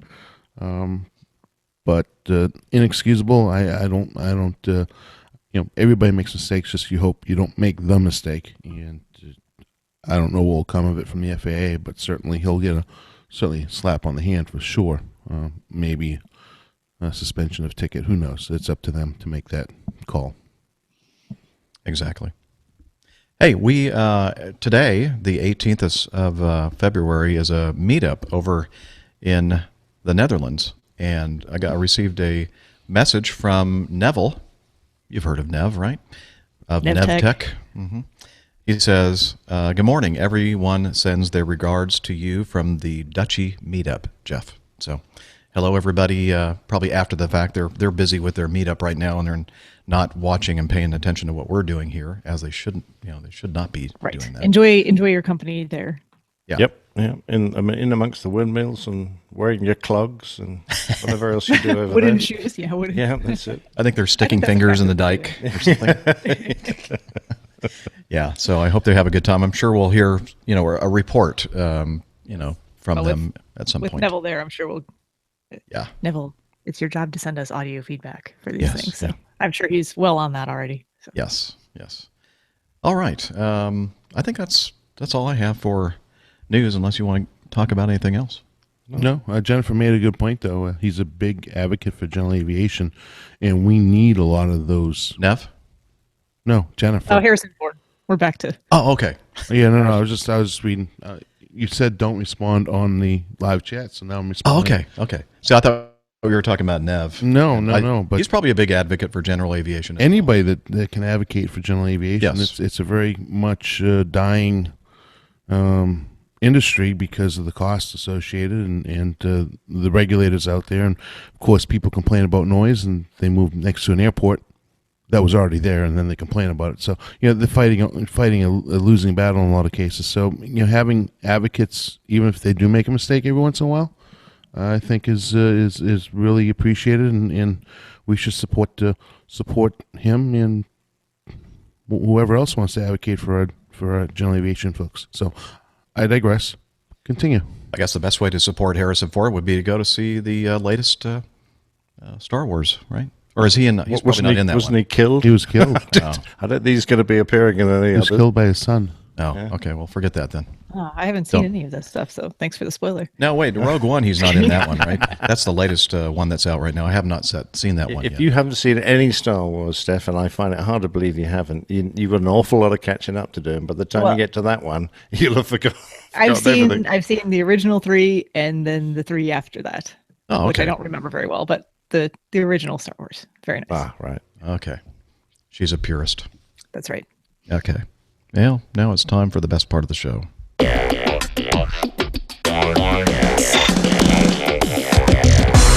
Captain, incoming message. Incoming message. Okay, let's start off with this received from Russ Niles. No, that's the person that wrote this article. We received this from Mark, and the article is from AvWeb. The Air Force is considering allowing its dwindling pilot population to moonlight as airline pilots as a way of keeping them available for active duty. Senior brass are reportedly giving pilots more latitude in shaping their own careers with active duty flying as part of the mix. Are there alternative ways that we can do pilot hiring? Air Mobility Commander General Carlton Everhart told the Air Force Times. Are there alternative ways that we can keep people to stay in longer? Are there alternative ways that we can hire people on active duty and then they can go out to the airline job and then come back to active duty, or vice versa? Although the pilot shortage is, we didn't hear any answers there, but that was his question. Although the pilot shortage is the worst among fighter jocks, all branches of the service are feeling the pinch, and by 2020, the Air Force could be short as many as 12% of the pilots it needs to maintain the current tempo. The Air Force has increased the retention bonus for pilots eligible to leave the service from $25,000 to $35,000, and even gotten rid of tasks that pilots don't like doing, but it's not enough. More than half of eligible pilots still leave as soon as they can instead of the 40% that used to jump to civilian life. Bonuses help, but we can't compete. We just can't. The Air Force has already spoken with some airline CEOs about sharing pilots. Australia and the UK already have arrangements with airlines, and the programs are reported to be successful. The Times reported. So, do you know anything about that? Yeah, we've got a few of our pilots, our reserve pilots with the military, and they get a bit of time off to go and do their military duties and from the airline, and then come back when not required. So it's good when the airlines are willing to do that, because they obviously lose a pilot for a little while, and the military obviously need the skill of these guys. Even when they leave, they're very happy to have them coming back. And for the individual, it's a great break from perhaps the monotony of doing the everyday airline job to go and do something a bit more tactical. I mean, in the UK, our regular forces are being heavily supplemented now by reservists. So it's becoming more and more common. And that's the general plan, is to reduce the size of the number of soldiers, sailors, and airmen who are permanently engaged, and use a lot of guys who have other civilian jobs and then just come on when they're needed. When I was reading this article, I have to be honest, I'm thinking that we already kind of have this kind of thing going on right now with the reserve pilots and National Guard pilots that make up a pretty significant portion, at least at Acme. A lot of guys and gals are still, doing their military kind of flying as well as the airline flying, although they're not active duty.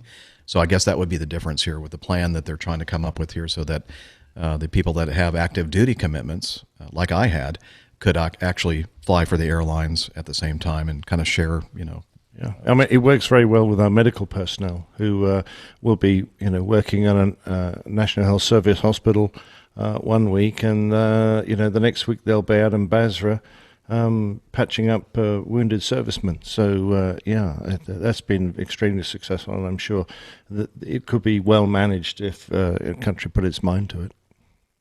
Yeah, so that was interesting. Thank you, Mark, for sending in that article, and we'll let you know if this kind of program is enacted in the future. But not only are the airlines kind of hurting finding qualified people to fill the cockpits, but apparently the Air Force and the military services here are even in worse shape. So yeah, I mean the new aircraft carriers that are coming into the United Kingdom, they have decided to allow veterans who were made to, Navy veterans who were made to leave at the age 55 to re-engage and work up to the age of 60 now. So by extending that age limit, they're keeping more of their experienced sailors in play. It's good. Excellent. I have no input on that. No input. Yeah, because that's out of my realm. Oh, okay. What do you think, Dana, as far as you fly with a lot of guys that have both civilian and military backgrounds? Is there any difference at all? The military guys are more handsome. Yeah. Other than that, I mean, that's the obvious. I have some opinions on that, especially back when I was an instructor in the training department, in the different types of flying. I think the military guys are highly trained for being mission oriented, and the military guys are very skilled as far as being able to fly a sortie, but they're not very familiar with how to operate a passenger aircraft. A lot of, especially the fighter guys, they don't know what a rudder is for the most part, and when it comes to flying an airliner smoothly, it's a little bit of a different game. It's a big learning curve for them. Whereas a civilian trained guy doesn't have that military background with the mission orientation. They have everything they do. And my first flight instructor told me, and this has stuck with me my entire flying career: smoothness counts. That's exactly what he said to me. So everything I do, always in the back of my mind, I'm always trying to make it as smooth for passengers. And a lot of passengers, when they get off the aircraft and they say, "Oh, you must have been in the Navy," right? Those really hard, short landings, guys slamming on the brakes and slamming on, hitting the airplane hard. Of course, we all get that critique when we have a bad landing. Well, what branch of the military were you in? There is a perception out there that military pilots are fantastic pilots. Don't get me wrong, but they're not focused on the creature comforts, and flying the aircraft as smoothly as we are, regional guys. That all becomes a moot point after a month or two online, because they really start to learn how to fly. Yeah, it's funny you should mention that, Dana, because when I came out of the military, I had to do a civilian instrument rating, which I had to pay for myself so I could get a license and make myself eligible for employment. So I did my rating on a PA-34 or something. I don't know. I had 2 engines and it rattled a lot. A Seminole. Seminole or a Seneca, one of the two. Seminole, Seneca, yeah. Okay. And anyway, it was a crap airplane. I did my instrument rating with this. I'll withhold my comments on that. With this examiner, and like a good pilot, I kept the needles crossed. I did everything right, and we landed. And he said, "I'm very sorry, Mr. Anderson. I'm going to have to fail you." And I said, "What?" And he said, "Yes, you did not fly the aircraft in an appropriate manner for public transport." And I went, "What? What?" I didn't bust a minima. I flew the aircraft accurately, really accurately. I did all my holding right. I did my single engine shit right. Oh, pardon me, stuff right. And you're going to fail me because I didn't. Yeah. So he said, "Yeah, that the ILS you flew," he said, it wasn't really the way you should have flown it with passengers on board." So I said, "Okay." So I had to go off again that afternoon and fly another ILS, which I pansied round the sky like I was flying in treacle, and he was happy with that. But obviously, my morning flying was not up to snuff. He said, "I still don't really like it, but I'm going to pass you." So I said, "Okay." Yeah, and a big part of that is you flew fighters, so yeah, flying the aircraft comfortably and also using the rudder pedals, especially on. That's just resting your feet on, man. Well, yeah. I think one of the best pilots I ever flew with, and I've mentioned this several times on the show. Thank you for the compliment, Jeff. I appreciate that. I'm sorry, but it's not going to be you, Dana. Was the guy that flew the airplane the most smoothly of anyone I've ever flown with was a guy that flew the F4. He was my training command flight commander, and I was the assistant flight commander. I went up with him on a sortie. And the guy flew just amazingly smoothly and aggressively, and I was just very impressed. So I don't think, again, sometimes we take this brush and we make these generalizations. I'm not so sure that I could make that definitive statement regarding, okay, military fighter jocks, they fly the airplane jerky, and guys that flew transports in the military, they're more smooth. And I think really it's like it's a cross section or percentage, no matter whether you had military training, civilian training, whatever you flew in the military, it doesn't matter. I think it's just there's certain percentages, and sometimes those percentages match up, and you think, okay, this guy does not fly smoothly. He was in the Air Force and he flew F-16s, so therefore everybody that flies F-16s in the military are jerky. You know, I don't know if you can. Well, they say 16 pilots jerks. We all know. We all know that. I'm not talking about their personalities. Those F-15 guys are even worse than F-16. So yeah, No, and you're right. Captain Jeff, that Eagle driver, he's Yeah, I know. awful. That's what I mean. Yeah. Well, it's all those Pennsylvania Airbus guys. Anyways, I agree with you, Jeff. I mean, I'm saying in a broad, everybody's skill set is really what it is, and either you're a smooth pilot or you're not a smooth pilot. All I'm saying is that the transition from military type of flying, which you take a C-17 and you're in a war zone, you do the chop and drop that they do, and they put it down and they want us to land in the first 2,000 feet of the runway and stop. So when you're trained that way, initially when you come to the civilian world in the air transport, you have your natural abilities as a pilot. I've just seen it over and over where it's a bit more of a transition. Fantastic pilots, well trained military guys, great attitudes, but civilian guys that come up the civilian route are more in tuned. Right, because they grow up in that world. They grew up in that world, and that's all I'm saying. I'm not saying.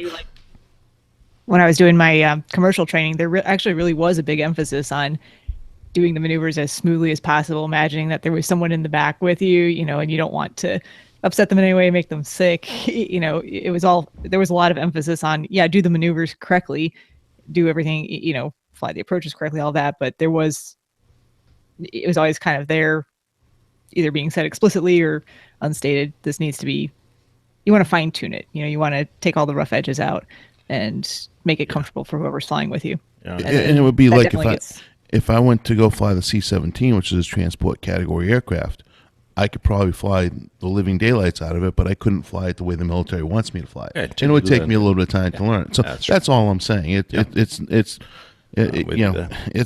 I guess we're beating a dead horse now, but I would say that everybody has their individual abilities, and transitioning from military world to civilian world is a bit of a challenge for the military guys. So it makes it harder on them coming through initial class. Here's an interesting thought.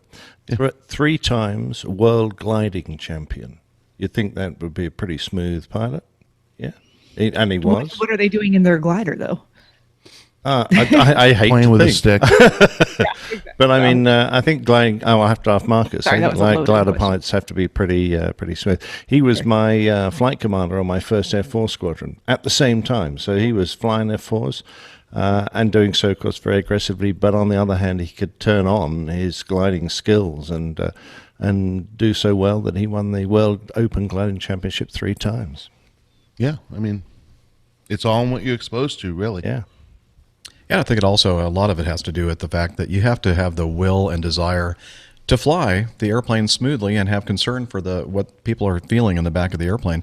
I know I fly with people that are excellent pilots, but sometimes I wonder if they really care that much about, being smooth. My biggest pet peeve is, I'm not even, I should have asked instead of just coming out and saying it. But yeah, the biggest pet peeve I have is when somebody takes and grabs the spoiler handle and rips them out.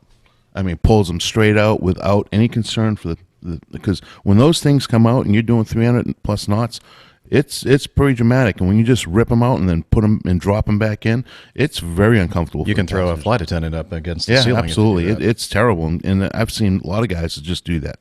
Just really rip them. Yeah, I've seen plenty of guys do that. Wow, I haven't seen anybody do that. Yeah, I mean, when I say plenty, I mean 3 or 4 maybe. I mean, yeah. But more enough than, that it makes more, it. Yeah, more than I want to ever see, because you pull them out smoothly, you put them back smoothly. And it just, that's... And these aren't just new people on the airplane. They're just, they just don't care. That's seasoned captains. Wow. I mean, remember, I'm the FO, so I'm flying with seasoned captains. When I see that, whoa, dude, really? Yeah. come on. You've been on this airplane a long time. There's no excuse for that. No, and when I don't fly with any new hire. I mean, even if it's a new captain, they've been flying at least. Well, at this point, it could be a lot less, but on average, at least been with the Acme for 10 years or greater. I mean, so there's no excuse for that. See, that's more of an attitude thing, I think, than whatever your background is flying. Absolutely. And I just don't get that. I don't know why people like drive their airplanes around like it's their car and nobody else is in the car with them. Nolan said that's his number one pet peeve as well. Yeah. Yeah. Well, if I were flying with a first officer, okay, if I were flying with a first officer that did that, I'd say, do you think you could like make it a little bit more? Did you intend for it to be so dramatic and so jerky, or it's a lot? And it's a lot. I mean, I know it's a different thing for you to say that. Yeah, for me to say it to the captain, you could probably say something like, "Hey, wow, that was smooth." I always say a wise crack Mark. I never critique a captain on his flying unless my comment always. I think I've said this before in the show is, if you're gonna kill me, I'll knock you out. And we'll talk about it later. It's very plain and simple. So, other than that, I just protect us from the chief pilot's office, the news, and hurting anybody. That's my objective every time I step into the cockpit. And if a captain does something that's not so nice, what am I going to do? I mean, I'm a rock and a hard place. Right? What? I mean, you have other recourses, other ways to. If something really happens, there's some chain of command you can. Well, you can. If you have concerns, and certainly, especially if there's safety issues or things like that. Well, certainly you can go up a chain, but I'm of the philosophy, of course, being from the Northeast, I'll tell you what I think. And I'm not afraid to, I've had to in the past, not in flight, we'll always talk about it on the ground, but I've had to have a few conversations with a few guys because I didn't like what was going on, and I prefer to have that conversation to the person in the cockpit, after we're done flying, versus going behind their back and going to pro stands or chief pilot. I was going to say we have a great division of our union called Professional Standards that was specifically set up for these kind of things, safety of flight issues, and maybe even personality issues, the way they deal with professionalism issues. I'm sure. Sure. Yeah, and it stays completely away from the company. It's kind of like we're taking care of our own problems and trying to resolve them without it going any further and getting into disciplinary, administrative actions and such. Yes, Steph, you were going to say something. You were going to add something I really else. wasn't going to say a whole lot. I know we've said a lot on this topic, and I think we probably want to move on. But for me, it just comes down to, you're a professional. You should take a certain pride in your profession. So whatever that entails in order to do the job well for whatever the job requires, whether it's military, civilian, anything, that's something that you need to be cognizant of and do to the best of your ability. So absolutely, that's just how I feel about it. I think we all agree. Yeah, absolutely. Okay. 100%. Let's move on with Noel. He says, I listen to your podcast every week. Really does give me my aviation fix every week. My week isn't complete until I've heard the latest news and banter from my favorite bunch of pilots. I heard the part about fear of flying this week, and I felt I could perhaps contribute in some way. I, too, used to have a fear of flying, and that led to what is now my love of aviation. I had to develop an understanding of everything, which led me to getting my pilot's license in 2001 here in the UK, although sadly long lapsed now. Today I run a YouTube channel which has an aim of providing the entire experience of flying to anybody, regardless of fear, ailment, or finances. My videos feature entire flights from a passenger perspective, in real time, showing every single part of the flight on everything from helicopters to turboprop aircraft to 777s. I've had a lot of people comment on how the ability to watch, listen, and experience flight without leaving their sofa has helped with their fear of flying, and how just watching and listening to the routine of the different parts of an entire flight from boarding to disembarkation has normalized flying for them. I don't expect you to give a plug to my channel on the show. Sure. No, I'm just kidding. But I wanted to let you know some of the feedback that I've had and how watching entire flights without leaving the ground and with the ability to control it and take it at one's own pace has helped a lot of people that I speak to. My channel is called In-Flight Video. Again, that's In-Flight Video, and that's youtube.com/InFlightVideo, all one word. but there are other channels out there offering similar full-length flight videos, although they're not as good as mine. No, I'm sorry, I put that in there. He did not say that. I hope this is able to help some of your listeners, and hope that with the technology we can introduce flying to a whole range of people previously unable to face getting on a plane.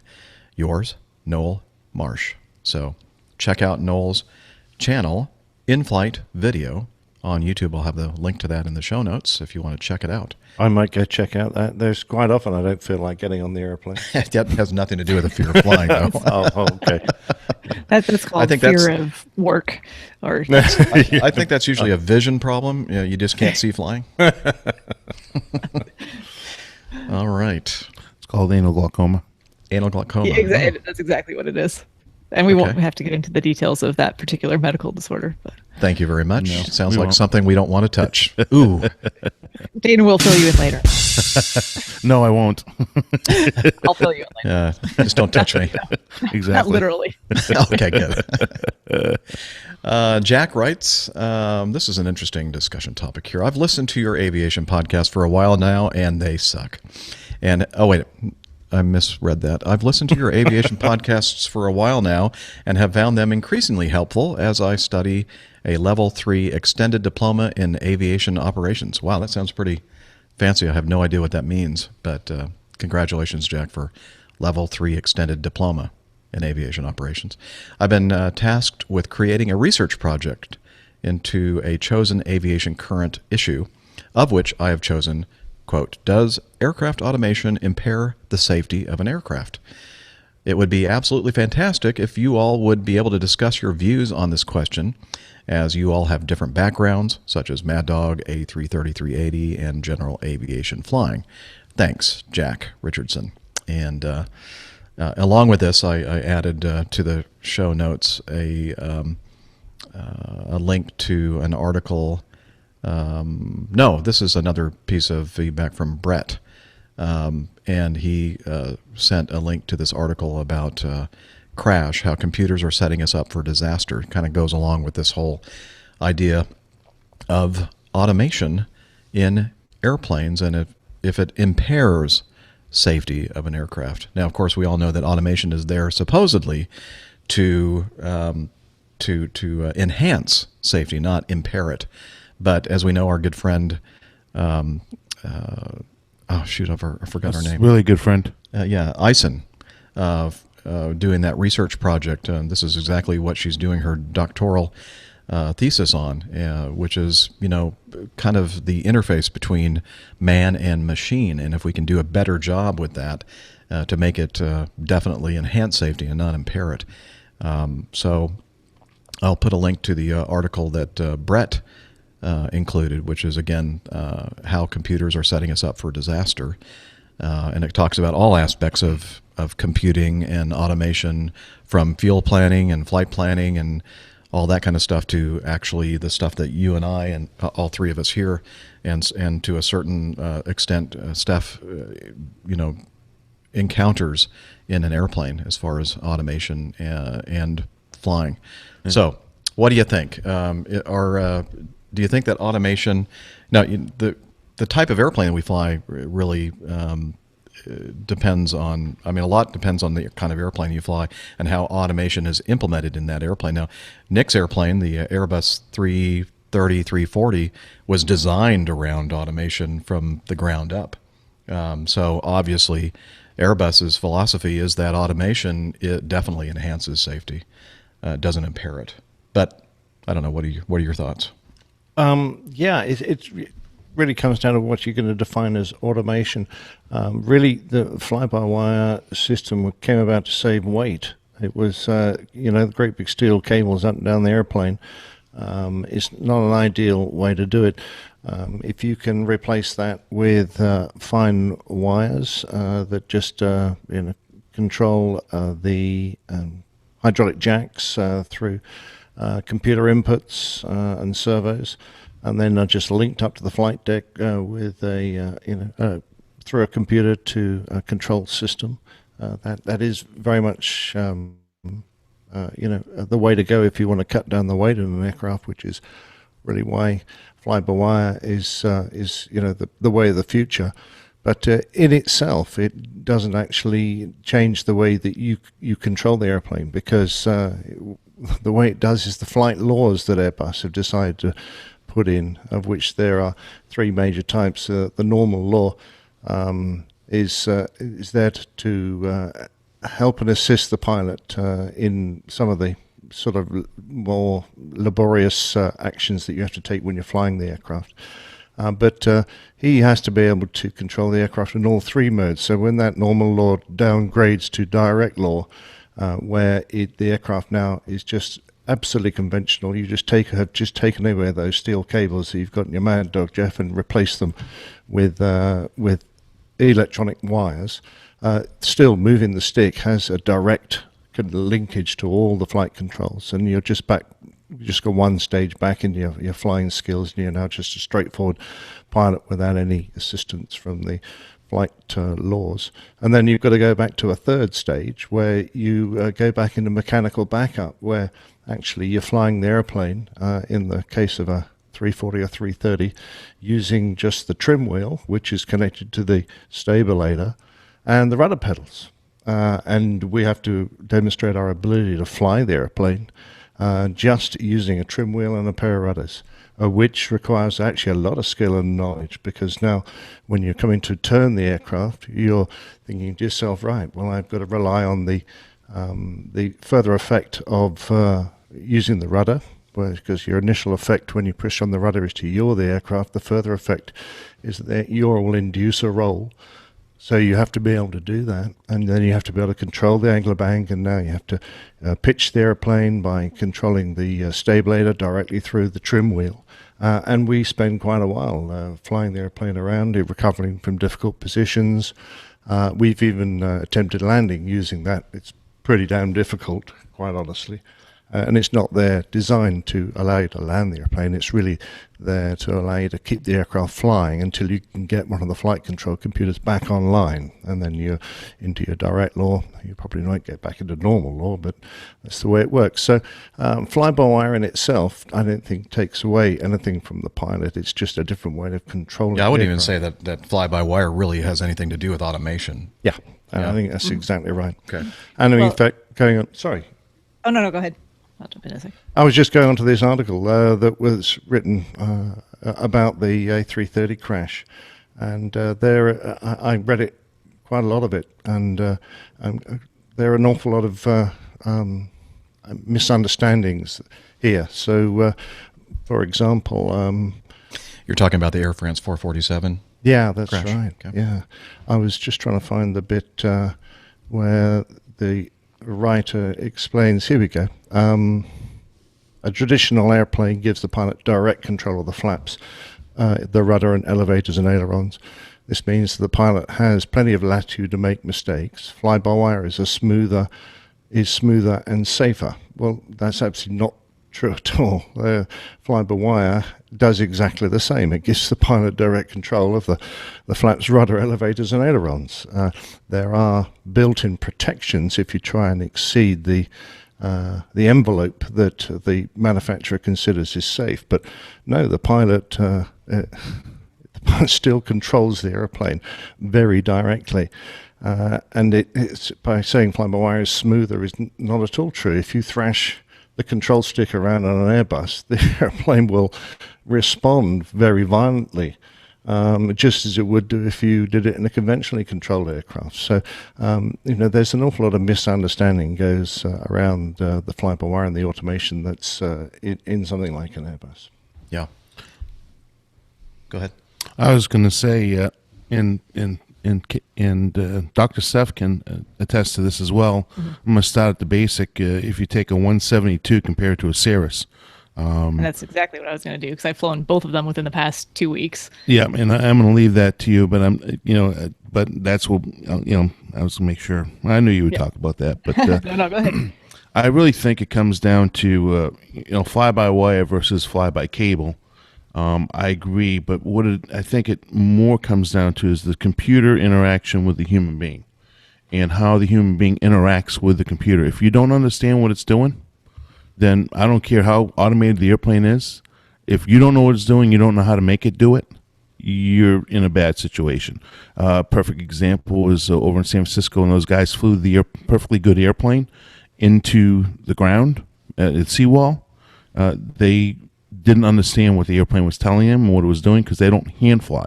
I would venture to guess the international pilots versus domestic pilots. International pilots touch the aircraft far fewer times in a month or a year than somebody like Jeff and myself, who we probably fly more, have more landings in one trip than most international guys have in 1 year. So we it's a matter of understanding what the computer is doing and telling you. And with the Airbus, more or less, you're a vote in the cockpit. And if the aircraft doesn't like what you're doing, it won't do it unless you really trick it to do it. So that's the difference between what a fly-by-wire and fly-by-cable aircraft is. I mean, if I tell the aircraft to go ahead and bank left, and I want to bank it to 45 degrees, which I wouldn't do, or 50 or 75 degrees, whatever I wanted to do, if I'm sitting there by myself and the captain's off in La La Land, I could do it. Whereas an Airbus, it probably wouldn't let you do it unless you overrode something because it's a computer. So, there is a safety factor there as far as, that's what I'm trying to get to with the Airbus, is that a computerized aircraft like the Airbus is there to protect you and not allow you to do stupid things to help enhance the safety of the operation. But if you don't understand what those laws are and how to utilize them, and understand what the FMS is telling you, then you could further endanger yourself.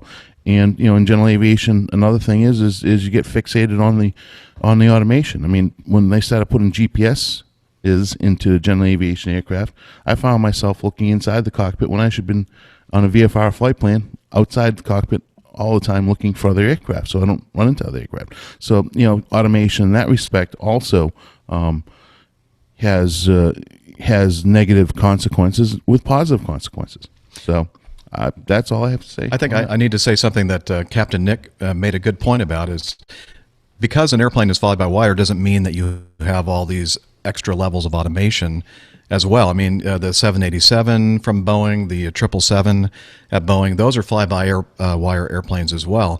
And the difference between that and the Airbuses is the way that automation interacts with the pilot, the human, and the way that the control surfaces are controlled. In the case of the Airbuses and the 777 and the 787, it's fly-by-wire. Again, it's just replaced the old cable method of moving controls to electrons going to the control units and actually activating the controls. So, and I think that we've all hit upon the thing that impairs safety with automation is the fact that it's getting more and more sophisticated, and it's getting harder and harder for us to keep up as pilots to understand exactly what the automation is doing. And it's kind of a vicious cycle in my mind that the automation is getting so good at flying the airplanes and doing everything it's supposed to do that we are kind of drawing back and watching it happen, and we're getting less of an impact or practice of actually flying the airplane ourselves because the airplane is doing such a great job of it, and we kind of start assuming that everything is going to work all the time. And when it doesn't work, as you said, and I'm glad to hear that you guys are practicing, flying the airplane using trim. You said pitch trim and spoiler. Yeah, in mechanical backup, you just have the stabilator and the rudders. And I'm hoping that we're doing that at Acme. I don't know. I've not gone through. I haven't gone through the training, although I might be soon. I would hope. Yeah, you might be, and you'll let us know if that's the kind of thing that you guys are being trained for and on a recurring basis to do. And that's I'm glad to hear that. But I think that's the thing. The nut that has to be cracked is how do we keep the human and the machine in sync and on the same page, literally on the same page, and we understand. Okay, I know what the automation is doing right now, and I understand what's going to happen next, as opposed to watching it happen. And how many times have you heard this? well, what's it doing now? It's like, Well, in the early days, you used to much less and less frequently because guys have learned how the airplane works. And that's really, when people ask that question, it wasn't the airplane was doing something unusual. It's just that they didn't know their airplane well enough. right. And I think that's something that I think the manufacturers of these automation systems have to take into account, the fact that you're still having to communicate and interact with a pilot, a human, and you can't make everything so slick. And I mean, you almost have to dumb it down a little bit to kind of keep us in the loop. Well, I mean, yeah, I mean, if you take your average computer and look at the learning curve that you have with a computer, and or your iWatch or your iPhone or your notepad or whatever, there's a learning curve, and as long as you understand what it's doing, then you can operate it. And it's the computer has the technology there to perform. It's just a matter of the operator using the, as Jeff has sometimes setting up on any date on a given day. It's all how the technology works together and how we as human beings interact and use it. The other thing that I was going to say is a perfect example of what you were talking about, how we're kind of stepping back, is the automation in the cockpit of using Surface or an iPad. How when you did your Jeppesen updates and all your policy manual updates, right? I would scan through them and read what's new and kind of get an idea what's changing. Now it's just automatically uploaded into the into our iPad type of device, Surface device, and they just send you the highlights. So in that respect, also, I mean, you have to think just beyond the aircraft itself, but our entire working environment is changing, and it's changing for the better in a lot of respects. But in some respects, the automation is actually hindering some of what we are doing nowadays in the flight deck. So it's just not all about the aircraft. The aircrafts, they're designed, they're dumbed down or designed to function in a way that we as human beings, as you said, can interact with and interact with them very well. And the technology has come a long way in a very good way. But if you don't understand what it's doing, then that's where the problem, I think, really comes in. Yep. Yeah, I'm just going to ask one last question. Before Steph goes on her a little bit. So let's just talk about the flight laws and the protection environment of the A330. How many times have you guys pitched your Mad Dog or needed to pitch a Mad Dog to more than 30 degrees nose up, for example? Never. No. And put more bank on that you would exceed the G limit of the aircraft if you tried to stay level? Never, but that's what I was talking about earlier. Is that we can do it. Yeah, but why would you want to exceed the G limit of the aircraft and risk pulling the wings off? Look, in what possible scenario can you imagine when that would need to be needed? What I was saying earlier is that with my type of aircraft, I can do with it as I choose. It in to the maximum capability. And a lot of passengers would say if it involves exceeding or going to absolute extremes in attitude, I don't actually want you to be able to choose to do that. And I think they've got a very good point. Well, but here's the deal. Let's say you're coming head on with a general aviation jet, and you have to move that aircraft really fast and put it into angles that it normally wouldn't be able to go into. You're going to pitch anyway. You're not going to try and roll an airline out of the way. You may. Okay, so and if you if you pull more than 2.5 G, you're going to risk pulling the wings off your own aircraft. So you might. Well, American proved that, didn't they, in New York? That if you overstress the aircraft, you can overstress a commercial. Absolutely. Yeah, you overuse the rudder. So yeah, so you end up killing yourself because of it. What I'm saying is that the environment, the protection factors built into an Airbus are to stop you exceeding the limits of the aircraft to such a degree that you would actually be in a worse situation. If you managed to do that, then you would in any conceivable situation that you could. But I suppose, yeah, you could imagine, all right, I'm head on with an airplane and the TCAS hasn't seen it and all these things, and we haven't seen it until the last possible moment, so I need to pull 4G now to get the aircraft out of the way. And I'm going to pull the wings off. So we're all going to die anyway. So it becomes a moot point. The fact is that the protections are there just in case you get distracted one day, and allow the anglobank to say build up to over 67 degrees, and it will then go, well, actually, you're gonna have to really force me to do this. I actually agree with you 100%. I do think that the Airbus technology and the new technology in the newer Boeings as well as protection, and that's what I said earlier. I mean, we can do something crazy if we want to because we'll fly by cable.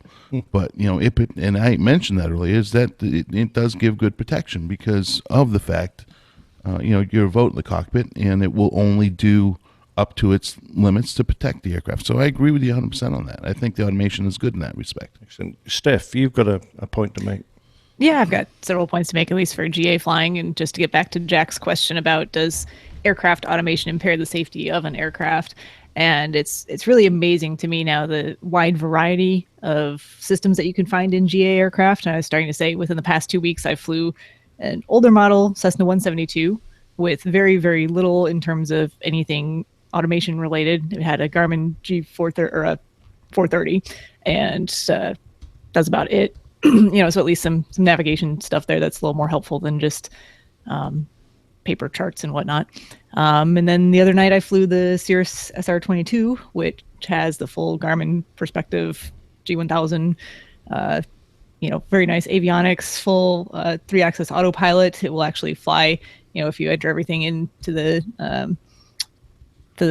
Garmin G1000 for your flight path and your approaches and everything. It'll fly all of that for you if you ask it to, all the way down to minimum. So from one sense, I think that makes things, and it goes back to what you guys were saying, as long as you know exactly what the automation is doing, how to use it. And there is a big steep learning curve in there because unless you're flying that type of an airplane regularly, it's a lot going on. There's a lot, you have to know where everything's displayed, where to find it, how to enter it into the system. It's very intuitive in a lot of senses, but there's also a lot of layers of sophistication to it. So knowing where all of that's located and how to find it quickly and how to know what it's telling you it's doing is really important so you don't get overwhelmed. It's all about staying ahead of the aircraft in those situations. But in terms of safety, I think as potentially more and more general aviation pilots find their way into these types of airplanes, I think the training is really going to be key for it, because I think in some aspects they do help safety. It makes it very easy to fly your instrument flight plan, your approach, it lays it all out there for you. It's gorgeous. And you just have to know exactly what it's telling you, how to manage it, how to make changes if you need to, how to disconnect from that system. And you need to be able to fly those procedures without using the automation in the first place in order to make it fully safe. So that's just my 2 cents on the general aviation side. No, you summed it up perfectly. I mean, that applies exactly to our world as well. Yeah. Knowing what's going on, It really just blows my mind that you can get all of that in a little 4-seater GA aircraft, though. It is amazing. And arguably, the general aviation aircraft, the new generation aircraft, are all far more automated than anything that any of us fly. Moving map display, terrain displays, overlay of weather over the map, over the you can moving get everything map. on one screen. If you want to, you can pretty much put all of those layers right in front of your face. So it's amazing. I got screens right here. It's amazing. I've seen the flight deck of your aircraft. It's okay, that's enough. Just I won't go there. All right. All righty. Well, so I hope that discussion that we just had, Jack, helped with your research. And if not, if you have something more specific that you want us to address, please feel free to write us back. And here's a little bit of information for Scott, Miami Hicks friend, who has the handicap, and he is looking for some kind of an aircraft to fly that is configured for him. And I'll try to get this to Brent myself, but I don't know if he's with us today in the chat room or not. But Mark sent this information. He said, had to shoot this one off quickly, so excuse the lack of specific information, but contact Doc Bailey at Renegade Light Sport Aircraft, and he said it's easy to find on Google. So that might be something that Scott, who is one of the voices on the Real Men and Women of Genius spoofs that Miami Hook puts together. He's the guy singing in the background. So, Scott, maybe you're listening, and if so, again, you might want to check out, perhaps you already have, Doc Bailey at Renegade Light Sport Aircraft. So hopefully that'll help get you back in the air. Let's see. Nick Carson has a question for the APG crew. He said, with Captain Jeff's feedback on one of the most latest episodes when he stated that most, if not all, the flight was completed with the use of area navigation, commonly known as RNAV, usage from takeoff to landing, really made me think about the old-fashioned ways of navigation like VORs and NDBs, with those non-precision nav aids being dismantled with each passing year in the United States. Comes to me as a disfavor than anything else. I believe in the highest belief that these types of approaches actually increase the piloting skills of those who complete them and maintains the proper situational awareness than the standard RNAV or ILS approaches. I understand the cost of maintaining such nav aids when everyone wants to reduce cost in any form possible, but at the end of the day, the only thing I firmly believe that costs the most of the ability of the pilots when they know how to do an approach. So basically what he's saying is this a good idea for the FAA to be decommissioning these ground-based navigational aids like VORs and NDBs in favor of RNAV? And of course, most of these RNAV fixes and RNAV navigation systems are relying partially or even completely with satellite navigation.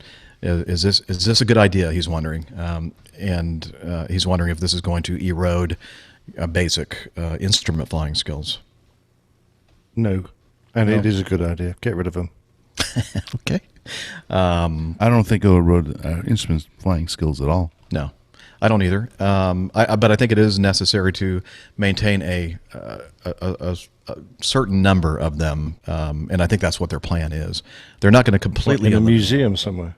No, because if you rely completely on space-based navigation systems, there could possibly be a scenario where the signals are degraded or non-existent, and it would be nice to have some kind of just very, very basic system of VORs spread out. And I think this is what the master plan here in the United States is for next generation or next gen, is to keep a limited number of VORs spaced a couple hundred miles apart for those situations that they can't foresee that satellite communications are completely gone for whatever reason. I mean, and however unlikely that would be, at least there would be some backup system for people to get safely down on the ground, and that limited number, hugely reduced from what we have now, will save the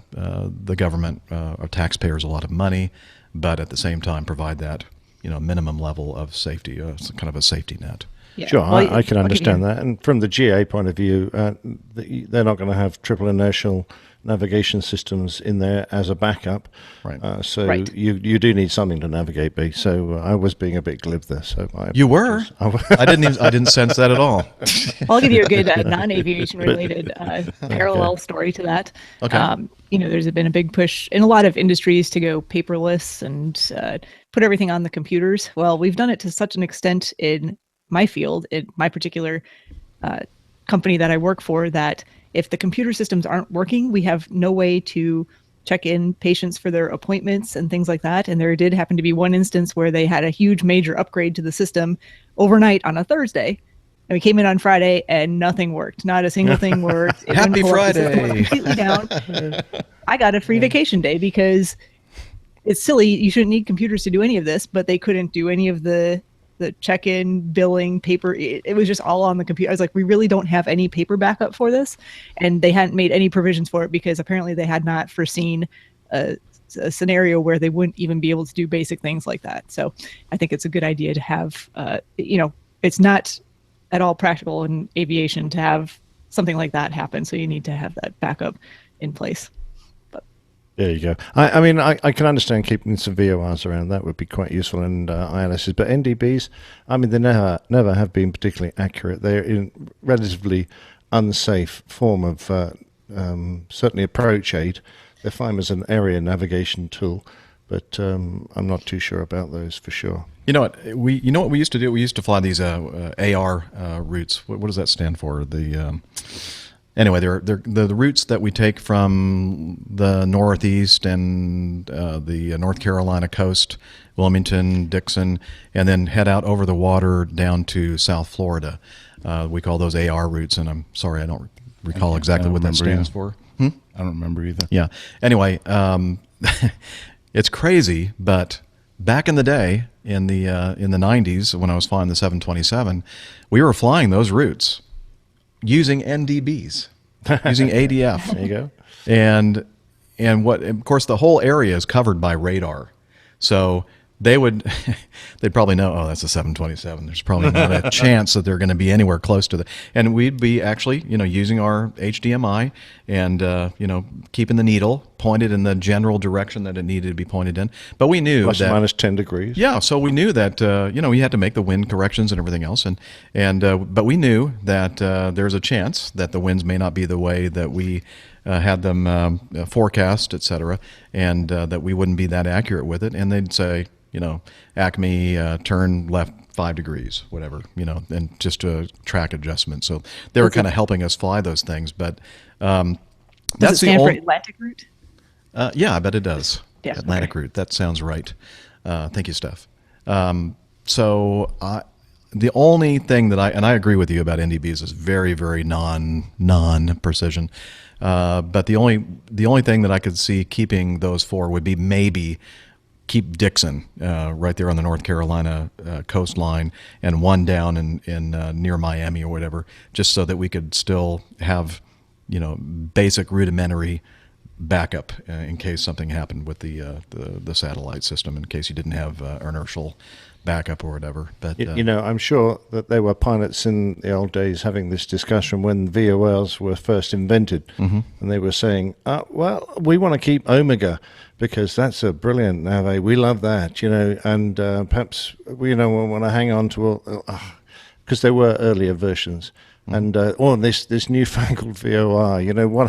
What happens if the aerial stops working or something? I don't know. Yeah. But we're going through an iteration of technique and technology here in navigation, and we will progress beyond, and it will become even safer. And the fact is that it's a pretty damn safe system now, and I prefer using it to something that is, quite honestly, 2 generations old. Right. And now that I'm thinking about it, as just using my own example, where we were actually operationally using the NDBs for navigation, the safety net in that case was the fact that we were under positive radar contact the whole time and radio communication. So there's your backup.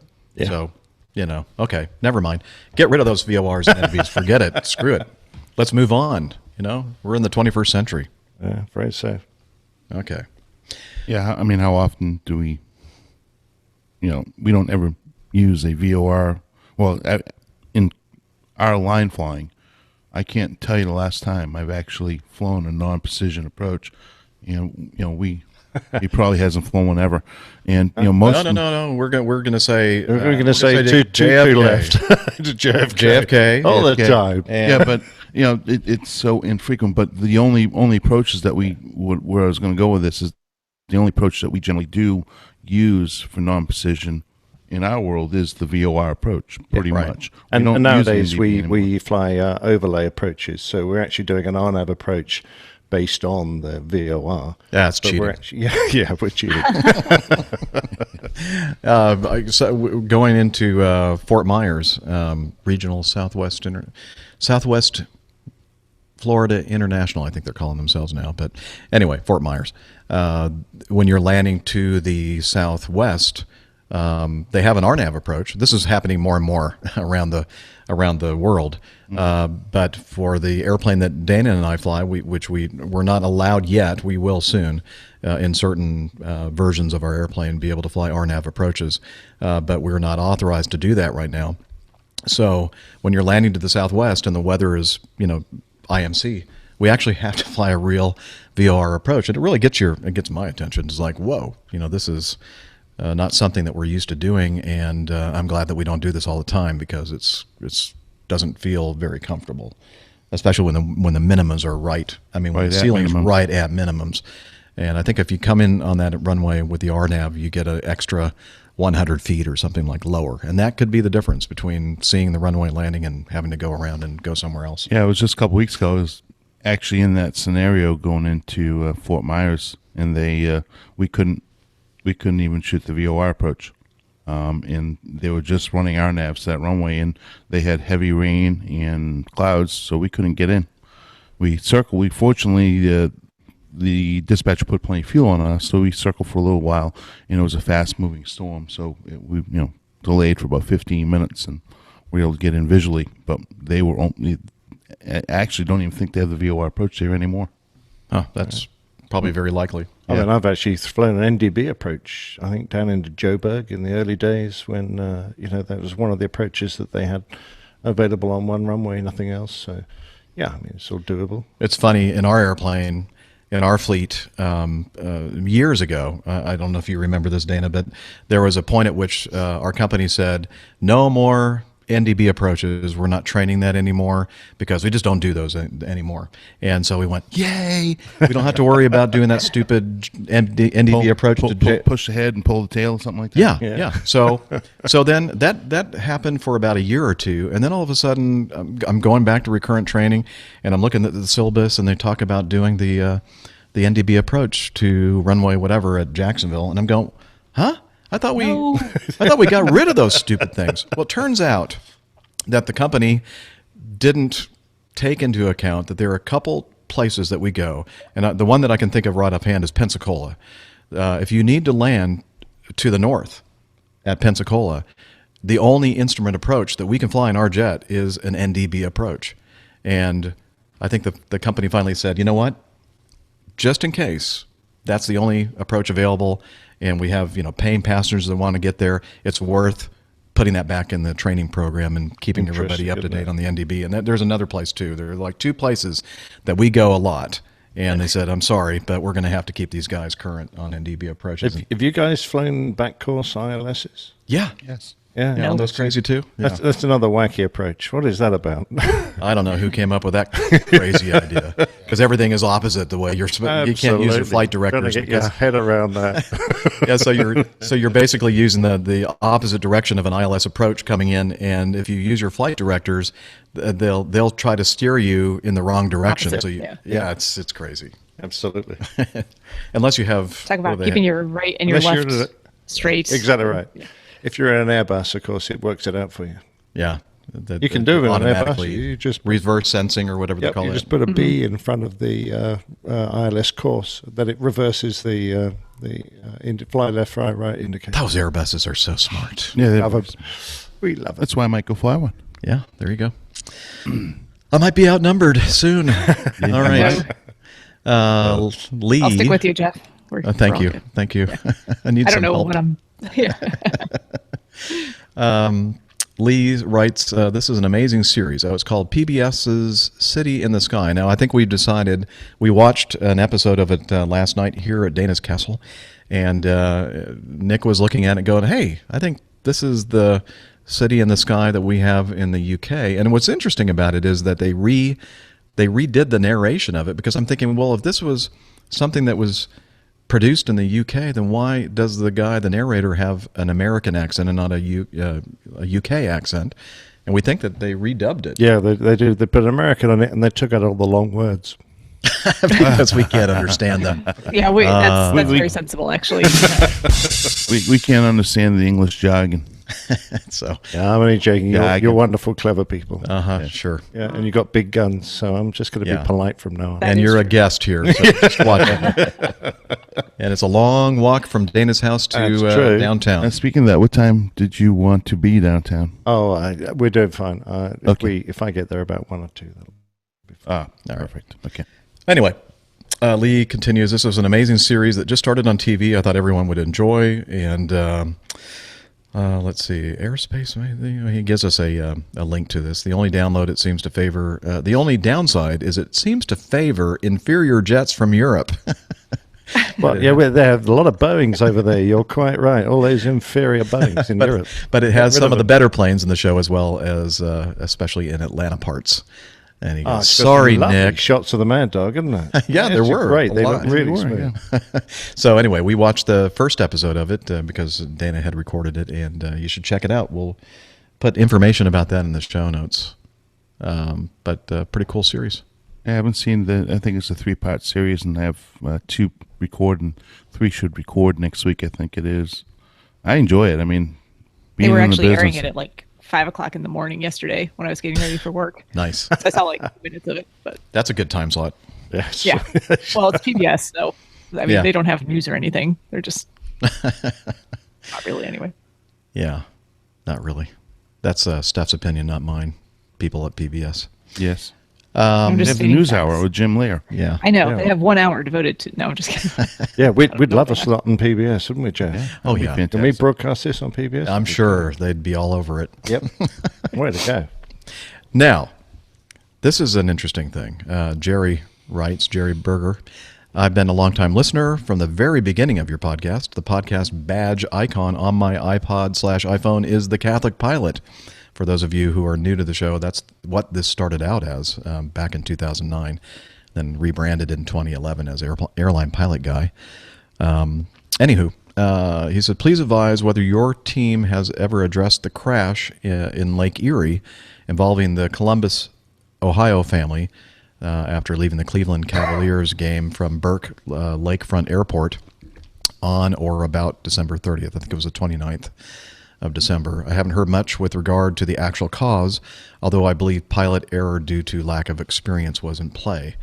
And so I do remember this, and I think that was one of the things that we were going to talk about, but then Well, we touched on it briefly, and then there wasn't a lot of information after that, and I don't think we ever really came back to it. Okay, So. yeah, I thought we had. Yeah, I know We that at I least had it in mentioned one of it. these folders, and just I couldn't remember if we actually talked about it or not. But so I did a little bit more research on it, seeing because it's been more than a month, couple of months, I guess now, since this occurred, and just to kind of get everybody up to speed, the airplane was a Cessna 525, I think. Let's see, I have it written down here somewhere. It's Citation 525. Citation 525. Kind of one of those very light jets. I'm not sure how many passengers, but it's doesn't carry a bunch of folks. It's kind of like a private jet, and it's certificated for single pilot operation. And as it says, there's the Columbus businessman John Fleming, who was the pilot of the plane, his wife Sue, their teenage sons Jack and Andrew, their neighbor, and Casey's teenage daughter Megan Casey, a student at the University of Wisconsin-Madison. They had just gone to see the Cleveland Cavaliers play that evening. I believe it was the pilot's birthday. And then after the game, late at night, cold weather, I believe there was some snow involved in this. They took off from Lakefront Airport near downtown Cleveland, and they took off. They were instructed to turn right to a heading of 330, I think, and then it just disappeared off radar and crashed into Lake Erie, just about a half mile or so off the shoreline.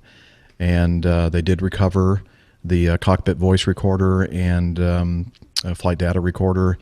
The NTSB did, and the reason why this is, by the way, recently in the news is the FAA just released their air traffic control audio regarding this. Not the actual communications with the pilot, but the back communications. Like when you're, if you're a pilot out there, you'll know what I mean when you communicate with air traffic control and they say, I was on the landline. When they say they were on the landline, that they have some center communications going on in addition to the communications with flights. And this recording is of that intercontroller operation shortly after the airplane took off and then just disappeared. And it's kind of interesting. So let's take a listen.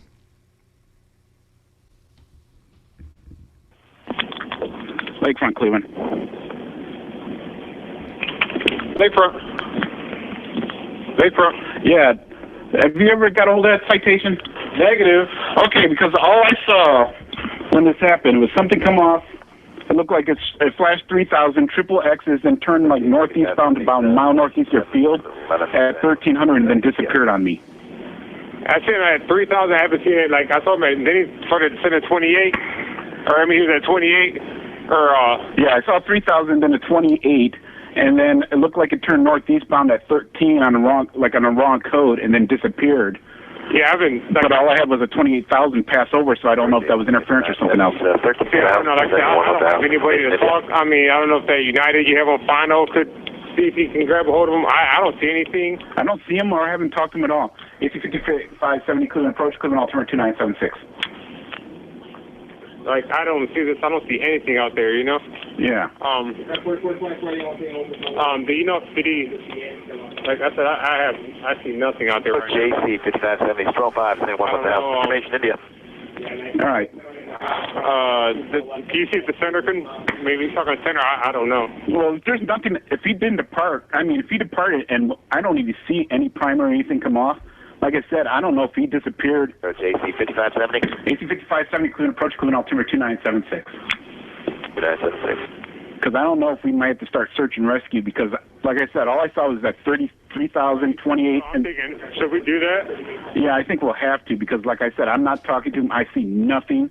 And where he's supposed to be going, he's supposed to be going south. Right. So I don't, like I said, I see nothing right now. I don't know if I saw him turn. He made the turn. I switched him. He never replied back. I called back again. So I figured that's why I called you. Yeah, because I saw the 3, because I'm like, I have a guy at 40 right in front of him on the ILS. I saw the 3, then 28, 13, and disappeared on me. So, should I start that now, or do you want to start that, or I mean? Yeah, we might need to start that because, like I said, it was about a half mile northeast of the airport where I last saw 1,300 altitude. Okay. And that's about it. All right. All right. I'll say it. Thank you. Okay, so again, that's the communications between Cleveland Center and Lakefront Tower. And then, of course, you could also hear some communications going on with the aircraft as well. So it sounds to me like the airplane just took off, turned right, and then could be that the pilot was disoriented and his instrument cross-check didn't go right and lost control of the airplane and crashed. And there's another article that I have in here talking about the fact that the pilot of the aircraft had just received his type rating 21 days before this crash. So he didn't have a lot of experience with this relatively high-performance airplane. And it looks more and more like this is just one of those instances where perhaps the circumstances were just too much for his brain to process and just lost control of the airplane. It's interesting, they say that one of the last hits on the radar was at 1,300 feet, which and was on a different code. I'm wondering if he was trying to, change the code on the transponder to 7,700 to indicate he was experiencing some kind of emergency situation. But that's all we know so far from this.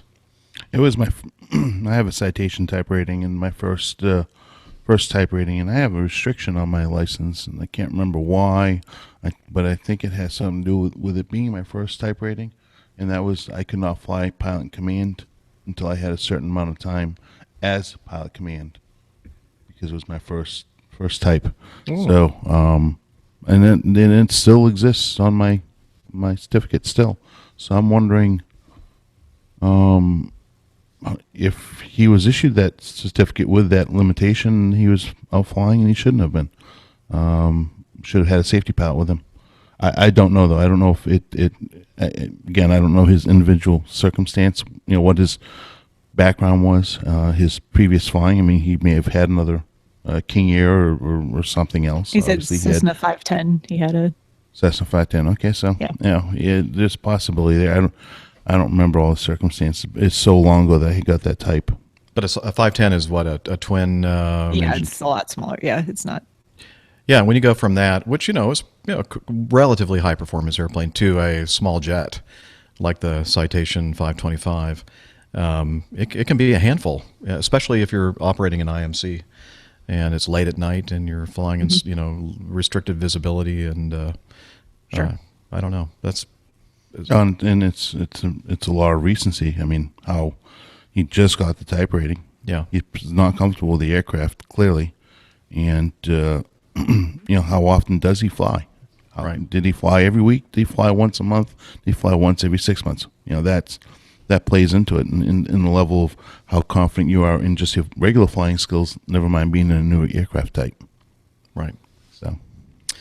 So sad situation. Yeah, if we hear anything about this, Jerry, we'll certainly talk about it. But maybe the NTSB is still in the midst of their investigation right now. So if you see something, read about it or whatever, in the meantime, please send us that information. We can talk about it on the show. Adam Spink, he's a little upset, I think. He said, "Hi guys, just listening to APG 259 where Captain Nick read out my feedback regarding listening to UK ATC and his subsequent thoughts on the matter.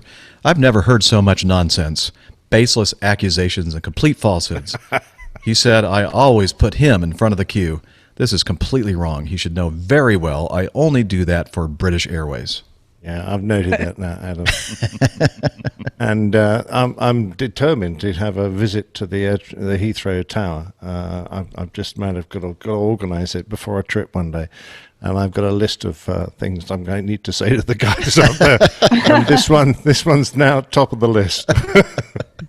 He adds at the end, "Great show as always, guys." Thank you, Adam, for the fun bit of feedback there. We do appreciate it. Hey, looking at the clock, it looks like it might be time for this week's installment of Plain Tales. Woohoo. Let's go. Yay. Absolutely.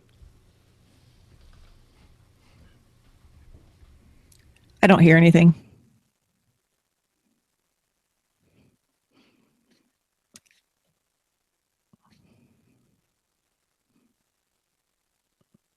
No noise. I know why. I don't because hear I went anything. back to my old habit of playing the file directly from Evernote. Here we go. That's right. Where is it? I don't know. I don't have it in here. Oh no. Okay, that's okay. I know what to do. Tell me if you can hear this. My wife just snuck behind us. Ah, there's Julie. Say hi, Hi, Julie. Julie. Hi, Julie. Oh, She got clothes on this time? Let's see. Tell me if you can hear Hopefully this stuff right now. Yes. Okay. So we'll do it this way. Let's start from the beginning.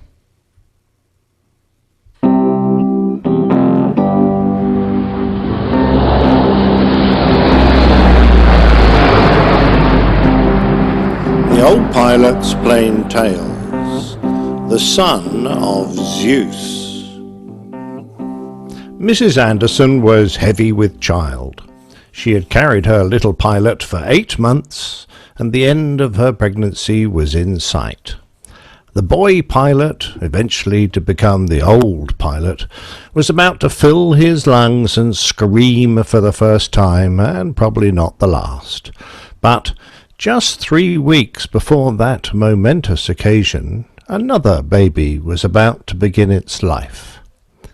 It was August the 23rd, 1954, as serial number 533397 was towed out of its hangar in Burbank, California, for its maiden flight.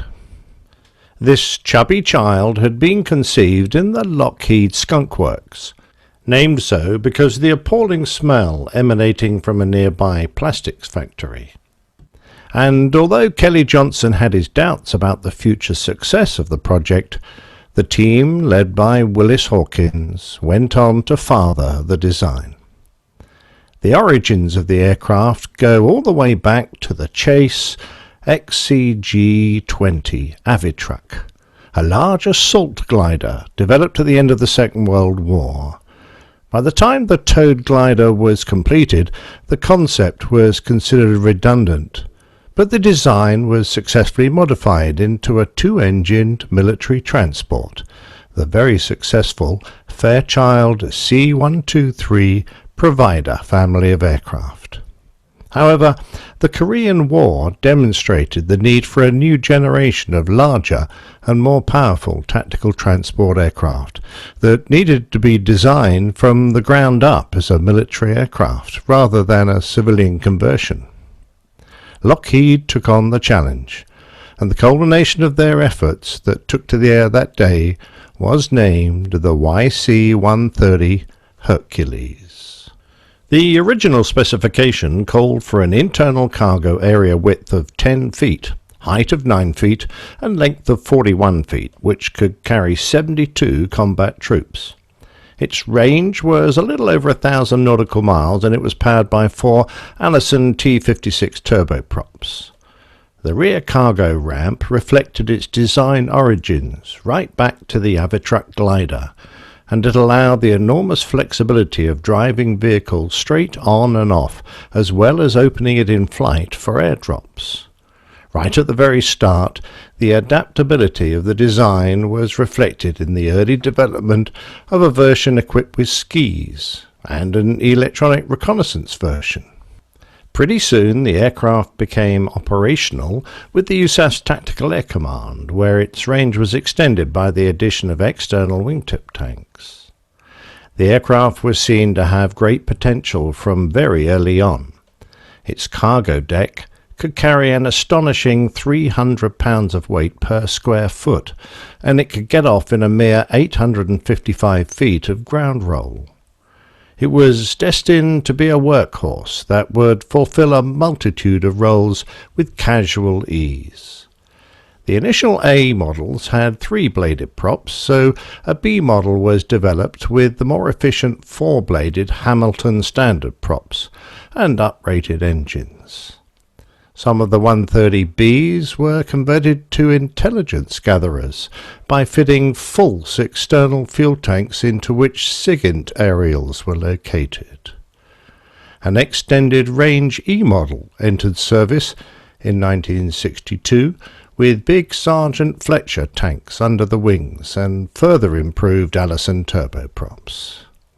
The E model had structural and avionics upgrades and a higher gross weight, which attracted sales to countries like Australia, Sweden and Spain. An air-to-air refueling version, the KC-130, was developed as early as 1958, which served with the US Marine Corps. The versatility and maneuverability of the aircraft was well demonstrated by the Four Horsemen. This small group of Air Force pilots had some time to kill after a training day with the 101st Airborne was cancelled, so they decided to practice some close formation. After a few sessions, they were getting pretty good, and they began to work up a routine. Initially, they called themselves the Thunder Weasels, but the brass were sufficiently impressed to allow them to become an officially recognized team, the Four Horsemen. They started their routine with a diamond formation takeoff, and then tightened up the formation until the number 4 was a mere 7 feet behind his lead. During one display, the number 3 lost an engine. The crew calmly completed the engine shutdown drill and then continued the display on 3 engines without even moving out of position. The Vietnam War called for a new special operations version of the aircraft, the MC-130E Combat Talon. Covered in radar reflective paint, the Herc had the special electronics package River Clamp fitted and the remarkable Fulton surface-to-air recovery system. A person or package on the ground was attached to a large helium balloon via a strong nylon line. The Hercules then deployed a large scissor-shaped yoke from its nose, which they used to snag the line, cutting free the balloon and yanking the cargo off the ground to be winched in through the rear cargo door. That must have been quite a ride. Another Vietnam-era version was the AC-130 gunship, initially called Project Gunship 2, and developed into the Spooky, Stinger, Ghost Rider and Spectre versions. The armament and roles of each type altered slightly, but the firepower that they could deliver was formidable, using a variety of weapons, such as the M61 Vulcan cannon, the 40mm Bofors cannon, and the 105mm howitzer. The rate of fire that these aircraft could rain down was increased further with Griffin missiles, GBU-39 small bombs, and the GAU-12 equalizer cannon, in addition to the 30mm Bushmaster cannon. In more recent times, the armament has been upgraded further, as has the sophistication of the sensors used to direct them, and the latest versions have an eye-watering selection of cannons, missiles, mortars, precision-guided munitions, and the future possibility of tactical lasers and directed energy weapons. These amazing flying arsenals provided vital assistance during many situations, such as the evacuation from Phnom Penh, the seizing of the SS Mayaguez, Iran, Nicaragua, Grenada, Panama, El Salvador, and Iraq, just to name a few. The AC-130 also holds the record for the longest Hercules flight at 36 hours during a non-stop air-refueled mission between Florida and South Korea. As the capability of this can-do aircraft was realized, it took over more and more roles. Aerial delivery, such as the low-altitude parachute extraction system, which plucked a load from the back of an aircraft flying at less than 10 feet and deposited it neatly onto the ground. Very useful when under fire. Aerial firefighting, aerial photography and mapping, air-to-air refueling, airborne drone launch and control, an airborne hospital, a hurricane hunter, and if you hadn't seen the images of the brave pilots and observers of the 53rd Weather Reconnaissance Squadron penetrating the eye of a major hurricane, you need to. The unit has received 11 Outstanding Unit Awards. Other roles such as maritime patrol, missile tracking and satellite recovery, a fascinating technique that could pluck a reconnaissance satellite film capsule, ejected and brought back into the atmosphere by hooking onto the parachute system using a loop of brass hooks that would snag the payload and bring it on board the C-130. NASA research, oil and spill control and dispersal, and search and rescue, just to mention a few. The stories that abound concerning the mighty Hercules include the remarkable feat of Lieutenant Flatley and Lieutenant Commander Stovall, Navy fighter pilots. The U.S. Navy decided, in its wisdom, that they needed a supersized COD, a carrier onboard delivery aircraft, and that was going to be the C-130. So they borrowed a KC-130 from the Marines, removed the wing tanks and improved the anti-skid brakes, and, after a few days of learning how to fly the Hercules, the crew took it 500 miles out into the Atlantic to find the USS Forrestal. Their biggest worry was limiting the sink rate to only 9 feet per second, particularly since there was a 30-foot sea that day. But, in fact, they bettered that mark by a considerable margin. After a few touch and goes, well, 29 to be precise, they achieved 21 unarrested full-stop landings, using only 267 feet, about twice the C-130's wingspan. The weight was slowly increased until it reached the maximum payload, and even then it only took 750 feet to get airborne. Art Flock, Lockheed's chief engineer, was aboard the ship to observe the landings. That aircraft, he recalled, stopped right opposite the captain's bridge. There was cheering and laughing as on the side a big sign had been painted, "Look, Ma, no hook." Despite the success of the trial, with only a 15-foot clearance between the wingtip and the island, the carrier's superstructure, it was considered too risky for regular operations. However, the Hercules' still the largest aircraft to ever operate from a carrier, and Lieutenant Flatley was rightly awarded the DFC for his efforts that day. The success of the C-130 can't be overstated. It has been operated by 72 different countries, from Afghanistan to Zambia, and has developed into over 40 separate variants. It has been used to set 54 world aviation records and has an amazingly low accident rate, particularly considering some of the hazardous roles that it undertakes. The Royal Air Force, for example, has recorded only one accident for every 250,000 hours of flying over the past 40 years. On the 20th of August 2013, the Indian Air Force landed a C-130J at Daulat Beg Uli airstrip in Ladakh at an elevation of 16,614 feet. With the latest variant still in production, the Hercules has been produced for longer than any other military aircraft. The current C-130J Super Hercules has Rolls-Royce AE 2100 D3 turboprops with Doughty 6-bladed composite scimitar propellers, head-up displays, digital electronics, and a reduced crew requirement.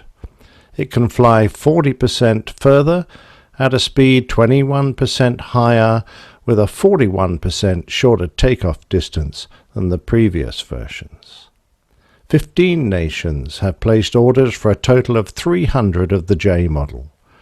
That will bring the number produced to well over 2,500 aircraft. Quite a Herculean effort for the much-loved Fat Albert, Herc, Vibrator, Bug Smasher, Bleed Air Blimp, Hog, Herky Bird, or whatever you want to call it. And having spent many an hour being deafened in the bowels of one, I call it bloody uncomfortable.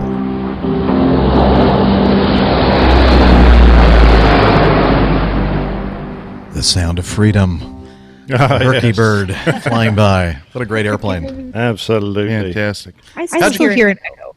Oh. Like I can hear myself. I know why. Hang on, I'll fix that. How about now? Let's see. Ah, yes, much better. There you go. You were making me nervous when you were passing that water over all of the Yep. setup you have going on there. He lives a charmed life, Steph. Yes.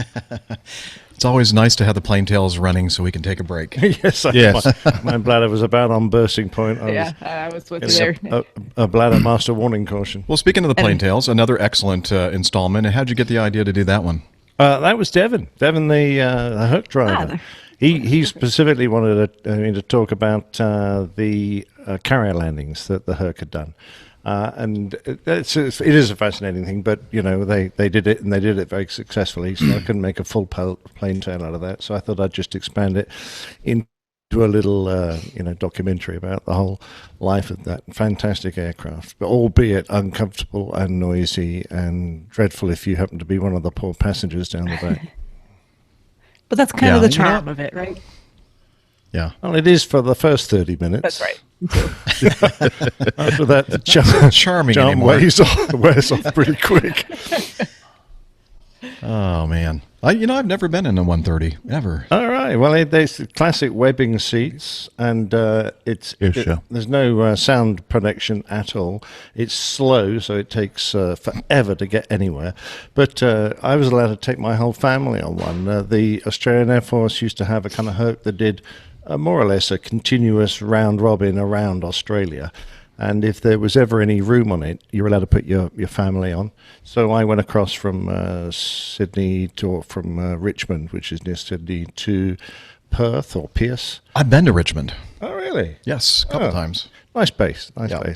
All the way across to Pierce a couple of times to go visit my father when I was living out in Australia. And the one thing about having the kids on board a Herc is that if they start crying, you just look at them and grin because you can't hear them. They're just sitting like 2 feet away with their mouths wide open, and you're just going, yeah, sure, you go, oh, Connie, your son was the matter? Oh, you're a bad person. Well, there you go. Okay. All right. Stuart writes, thought this was a great article to share with the APG listeners. It's a trip review from Dallas, Fort Worth to Atlanta to London Heathrow, which includes Mad Dogs and the Acme Red A340-600. I imagine this could easily have been yourself, Jeff, flying from Dallas, Fort Worth to Atlanta, and Captain Nick flying Bubbles on the transatlantic leg. Anyway, thought it showed a pretty good oversight of the rear cabin experience you guys provide every day. And he says, I got a couple of trips coming up soon myself, off to Van, which I think is Van Nuys in Southern California, isn't it? Or is that somewhere else? Or is it Vancouver? What's Vancouver? Oh, I don't know. Oh, no. Somebody do a search No, for that's not VAN. VAN. Actually, Yeah, Vancouver is not. Is like YY. Or, YVR, isn't it? Yeah, YVR is YVR. Vancouver. Yeah. Anything that's in Canada begins with a Y. Yeah. We're gonna Why? Why? Why not? That's why. Why? Why? So is anybody working on figuring out what Vance? VAN is? I'm working on it now. Thank I'm you. working on it. I think that might be struck Vance. out so far. I don't think it's Vance. Hold on. Let me I'd say put it Van into Nuys. That's my ForeFlight guess. here.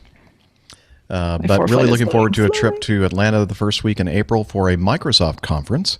Would love to know if there are any meetups planned for the weekend starting Friday the 31st of March. It's my birthday, and I want an APG meetup if I want to. But it's my birthday So and an do I. APG meetup. What? I get something That'd be in a great idea. Turkey and the Netherlands. So Van Fieret Mellon Airport. What? What is that? That's the name of the airport. in Turkey. VAN. LTCI. No. Look at the second one. Sounds Turkish. LT. That sounds Turkish. Okay. The first one is Villa International. That's VAM. Okay, Stuart, you're going to have to clarify what you meant by VAN. I'm not I'm sure going to that guess that's what he means. Vancouver. Might Nope. be. It's not Because he's in Vancouver. Canada. It's Turkey. It's Van Turkey. Yeah, I know it's Okay. Turkey, but I he's don't know in that he's in Turkey. he's in Canada. Alberta. Yeah, and Well, if he's off to Turkey, he might be going to Van. look at all the consternation and confusion you've caused, Stuart. Darn you! Stuart. Absolutely. Okay. Well, anyway, so he said right now he's stranded in Edmonton, Alberta, and we don't see much up here in the way of aviation, which is hard for a boy who spent the first 32 years of his life near Manchester. At least I'll be able to, I should say, Manchester. I'll at least be able to wear my APG hoodie, which I bought myself for Christmas, and I haven't worn yet. Oh, wow. So, hey, here's the deal, Stuart. I bet that there's a possibility that Arash might be coming down. I think he was here last year for the Microsoft thing here in Atlanta. And so if that's the case, well, even if it's not the case, we'll see if we can come up with some kind of a meetup around that time. In during the March? conference. When in March? March 31st, he said, starting Friday, March 31st, like probably going through. Sorry, I'll chat. I'm on days off. Oh, well. We'll see. Maybe Dana and I will be around, perhaps. I'm on call that I'm week. on vacation. I mean, I'll be at my little half brother's wedding on March 31st. Okay, Stuart, nobody's going to be here, so forget it. I'll be here the next week, though. No, just keep me in the loop, Stuart. Remind me. I need a secretary to remind me of all these things, and we'll see if we can come up with something. Anyway, so again, the main reason why he writes in is this link to an experience on upper class Virgin Atlantic Airbus A340-600. And again, he started in Dallas-Fort Worth. He flew on Acme, and then to London on Acme Red. So No, he didn't. He flew on Virgin Atlantic. Virgin Atlantic. I'm sorry. They look a bit like Acme Red, but it's not the same. Yeah, I'm sorry. I keep confusing all those airlines. They're so similar. Yeah, some of them are. Yes. We'll put a link, that link in the show notes. You can read about it. But he had a great experience on both carriers. Well, that 600's a lovely airplane. I like it. It is. Yeah. I would like to fly it myself someday. A business What class did he say looks quite about nice. the MD-88? What did he say, Steph? I don't know. I He said it was read the whole best article. airplane experience he's ever had in his life. There you go. Yeah. That's what I expected. Good. That's right. I might be putting words in his mouth. I'm not sure. And Bubbles? Bubbles? Nick? Yes, tell us about Bubbles. What's Bubbles? I don't know. What do those crazy people over at Virgin Atlantic do, naming their airplanes? I haven't a clue. If I had anything to do with it, let me see. You would not have It is. picked the name Oh, Bubbles it's for that GV particular- Fizz. That's why. Oh, FIZ is the registration Golf Victor Fizz. So hence the bubble. So Very clever. It'll be champagne related. got it. Nice. Okay. And then finally, this one for Steph. Oh, yes.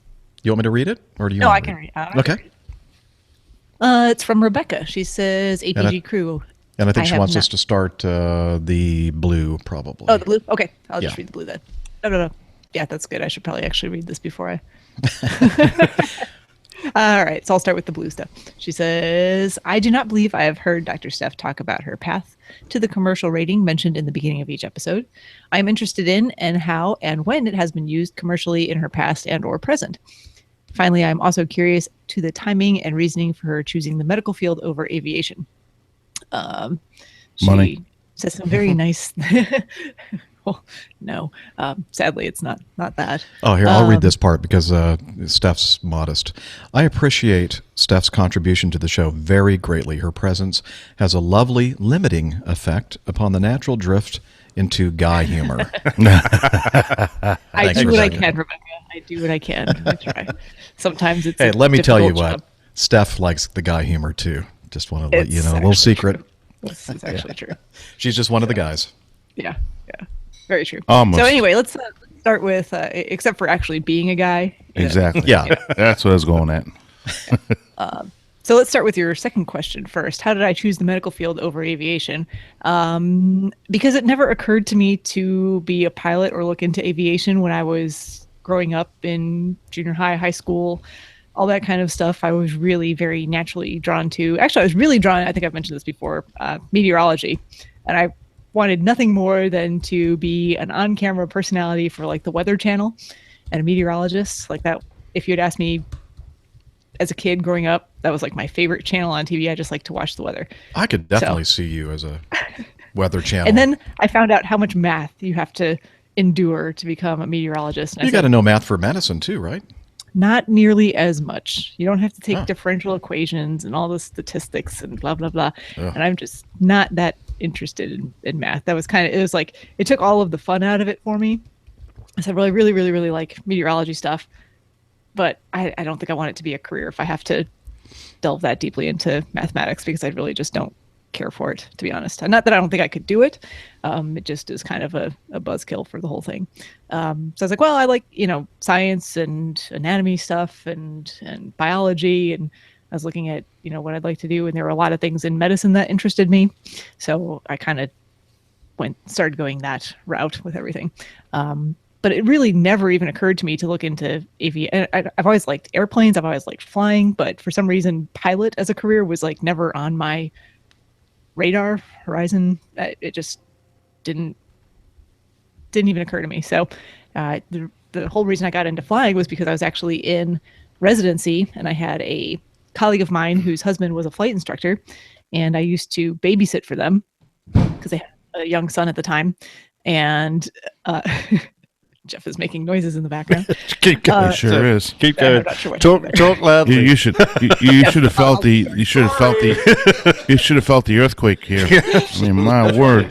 So ignoring that completely, that's actually how I got into flying in the first place, was just because I happened to have a chance meeting acquaintance, became friends with a guy who was a flight instructor, and it was a really nice small FBO out in Eastern North Carolina.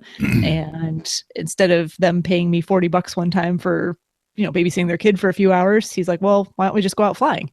And I realized later that my first flight instructor, this guy, was a very, very good salesman. And this was his sales pitch to me to entice me to take up flight training. And it worked beautifully, because here I am now. So how did I end up going down? Because I think most people who get into general aviation flying don't go down the path of getting their commercial certificate and things like that. But for me, I'm really always interested in the education side of things, and I like to. It's really for my own benefit more than anything else. I want to take things kind of to the next level, become more proficient at what I do, become a safer pilot, become a more proficient pilot. So I was just kind of going through the steps of I did my instrument rating, and then I went and did my just for fun. I got my seaplane stuff taken care of, and then I was like, well, I might as well just continue on and do my commercial rating, and that way, if the opportunity ever arises, I could use it to maybe not make a career out of it per se at this point, but at least take some of the expense out of flying if I ever wanted to. There are opportunities around here to do things like fly skydivers, do fire patrol, and most of what limits me now in doing a lot of that stuff is actually my current job. So I work basically 40 hours a week, and I don't have a whole lot of time on the side to do other jobs, moonlighting as it were. But the opportunity is always there, and if the right opportunity comes along, I want to have the ability to go out and do that. So I don't do a whole lot with my commercial certificate right now, but I really, really enjoy flying. So I'm glad I'm here and doing all this stuff. It's nice to have that option, though. Yes. Yeah, it really is. So it's always there if I ever decide I want to, if I need something different to do with my spare time or cut back in other places, or who knows what's in it for me down the road. Just so take a break from sticking pins in someone. Yeah. Well, I really kind of enjoy that too. Wow, that's kind of sick. That's so mean. No, I mean it's all in the name of making people feel better and treating their pain, and yeah. Yeah, this is going to hurt me more than it's going to hurt you, and then you think, not really. Not really, but you'll actually come back and thank me most of the time in the end. So yeah. We'll believe you. Okay. Excellent. But yeah, so hopefully that answers your questions, Rebecca. And who knows, 10, 15 years down the road, there's a lot of stuff going on in medicine these days, and you never know. It's nice to have options. Absolutely. Excellent. So that's all I had in the feedback folder. I'm not sure how we really are doing as far as how long we've been going on the show. About 2.5 hours-ish. Okay. We can always look into the feedback folder if you want to see if there's something like one or two more to cover. So if you see something, say something. I think that's a different program. Oh, okay. There's a nice one about L1011s. Really? Okay. Yeah. RAF L1011s? Yeah. Why don't you read that? Well, you're the L1011 guy. Okay. Tom writes, hello, APG crew. I was listening to episode 259 today. That was our last one. Look at that. We're doing feedback that was only sent in yesterday. Wow. That's amazing. It's amazing. That's unheard of. I was. You get to stop now, then. Yes, you just have to stop. You can't set a precedence. Okay, yeah, let's do another one then. Oh, here, wait, while you're looking for stuff. No. L1011 is my favorite airplane. There was one more question in the chat room that relates to what I was just talking about. So okay. I'll indulge them and talk about that real please quick. Do. But Ivan asks, hey, Steph, how did you make time for multi and commercial training with your clinic schedule? I'd like to do the same given the climate in healthcare. It's just all about priorities, and with my work schedule, I really make efforts to, when I'm at work, I'm there, I'm doing, I'm fully focused on my job, 100% committed to the patients I'm taking care of. But for me, it's really important to have that work-life balance. And I think that helps me in both aspects of my life to be a better doctor, to be a better, whatever it is I do outside of work. So my schedule is set up such that I have Thursday afternoons completely off. Some of that's, so I work in the morning from like 6:30 to noon, basically. And then the rest of the day is free time for me. Serves a couple of purposes. One is that I can actually make it to other businesses that hold the same hours I do, like the bank and the post office and, other doctor's appointments if I need them, get to the dentist. But it also gives me time to get out during the day and do things like flight training. So I did a lot of my flight training on Thursday afternoons. For my commercial in particular, because I was still really in residency at the time when I was doing a lot of that. I did a lot of night flying, nights and weekends. Not necessarily when we're going out and doing maneuvers and things, but for some of the cross countries and other time building stuff, that was a lot of what I did. yeah, you just make the time. If it's flying kind of odd hours, first thing in the morning, later in the afternoon or evening, if it's something you want to do, you find the time in your schedule for it. So, but certainly, keep your make sure that you're not putting your daytime job, your day job, in jeopardy or cutting corners there to do stuff that's not fully a career for you yet. I think so. There's ways to do it. All right. I think this is one I think that it would be nice to cover. Sorry, Tom. we'll do yours. I promise. That'll be at the top of the stack next week for the L1011. But this one was sent in from Liz, and it's a link to an article. And this is an interesting. I'm not sure exactly how I feel about this one. This was from the CBC.ca. A WestJet pilot is earning high praise after paying for pizza for passengers that got rerouted while traveling to St. John's on an Air Canada flight. Okay, again, a WestJet pilot earning high praise, but it was an Air Canada flight. There was outwards applause when it happened, said John Sams, who lives in St. John's. I think he was a passenger. The Air Canada plane had originated in Toronto. It couldn't land in St. John's on February 8th due to bad weather, ended up landing in Fredericton. Sams said passengers were told by an Air Canada employee at the airport at midnight that it wasn't possible to get food delivered. Out of nowhere, a WestJet pilot, I think competition to Air Canada, Yes. emerged and said, "Hey, I'm from WestJet and we do things differently. Who wants pizza?" Within 20 minutes to half an hour, the pizza had arrived, and I think he paid for it out of his own pocket. While Sam's, the passenger wasn't sure how many people had a slice, he said at least 4 extra large pizzas were delivered to the terminal. Sam said it was especially surprising since all the passengers were traveling on a competing airline. That was the irritating part for me. I'd taken it as perhaps a lack of effort on Air Canada staff, said the passenger who had lived in Fredericton for a few years and knew there were at least a few pizza places open.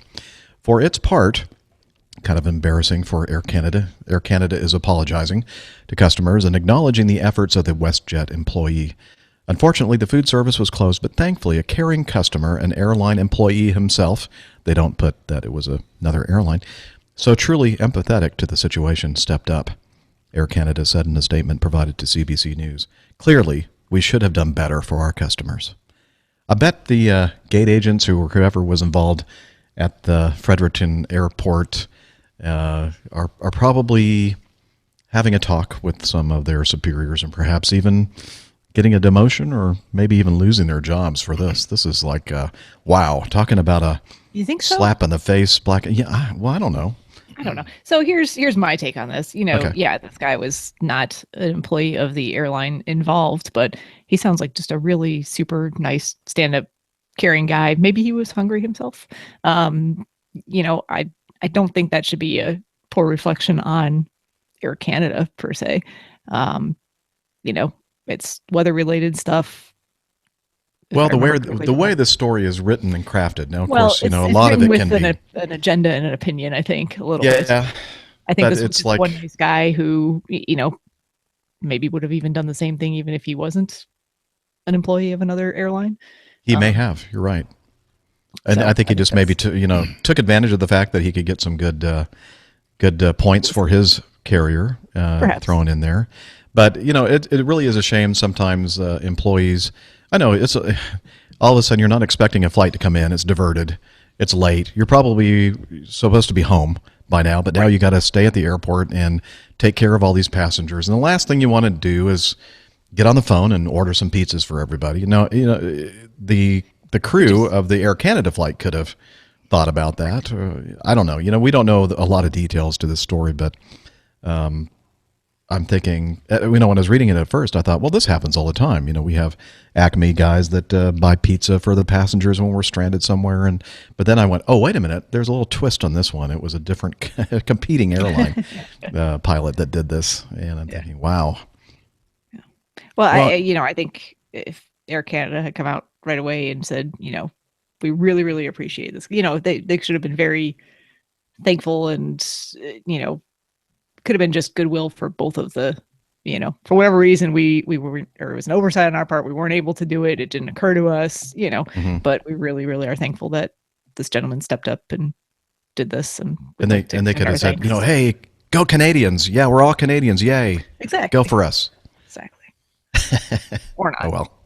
It just speaks. It probably speaks really more to the atmosphere of the way that the company runs. Air Canada is a legacy. It's really a legacy carrier that everybody can relate to, and WestJet is kind of like the low cost carrier trying to get their leg up, and that particular pilot really utilized that situation extremely well. Mm-hmm. And fostered a lot of goodwill towards this company, and I'm sure the press in Canada ran with that as well. So I'm sure his superiors are extremely happy at WestJet. Air Canada, it may be the local station. Could have been the person who's having a bad day and need to get home because their babysitter was going home or something.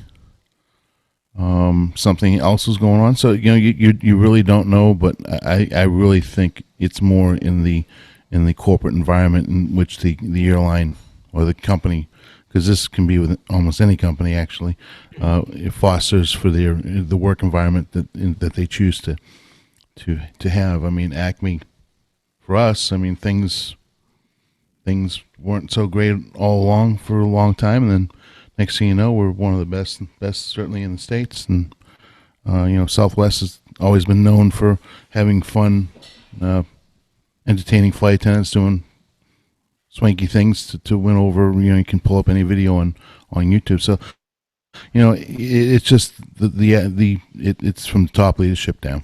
Exactly. Yeah. My sister-in-law, in fact, used to work, she's cabin crew, senior, used to work for Canadian.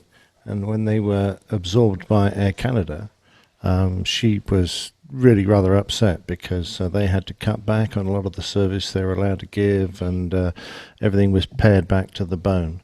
And she said she hated doing that because they had less cabin crew on board. They could give a poorer service because there weren't so many of them, and the things they had to work with were much less. So she quite resented that change from her point of view. So yeah, an airline can do it one way or do it another, but quite honestly, you've got to make money at the end of it. So sometimes you can candy coat it and make it something small, spread out a long way.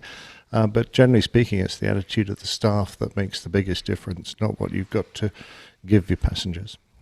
That's right. And maybe Air Canada will take some points from this going forward. Yeah, it's a tool. It's the tools and toolbox that they're given to use. Exactly right. Yep. Okay. Well, I think that's going to be it for today's show. We're going to get back with you with Tom's feedback regarding the RAF L1011s. And you're not going to let me talk about falsified paperwork and sloppy work Not yet. Is FAA fining Boeing? Yeah. No, and then we won't talk about the bribing at Rolls-Royce either. Well, actually, Rolls-Royce, yeah. I was you can talk about that. I don't mind. I just can't wait to get into this.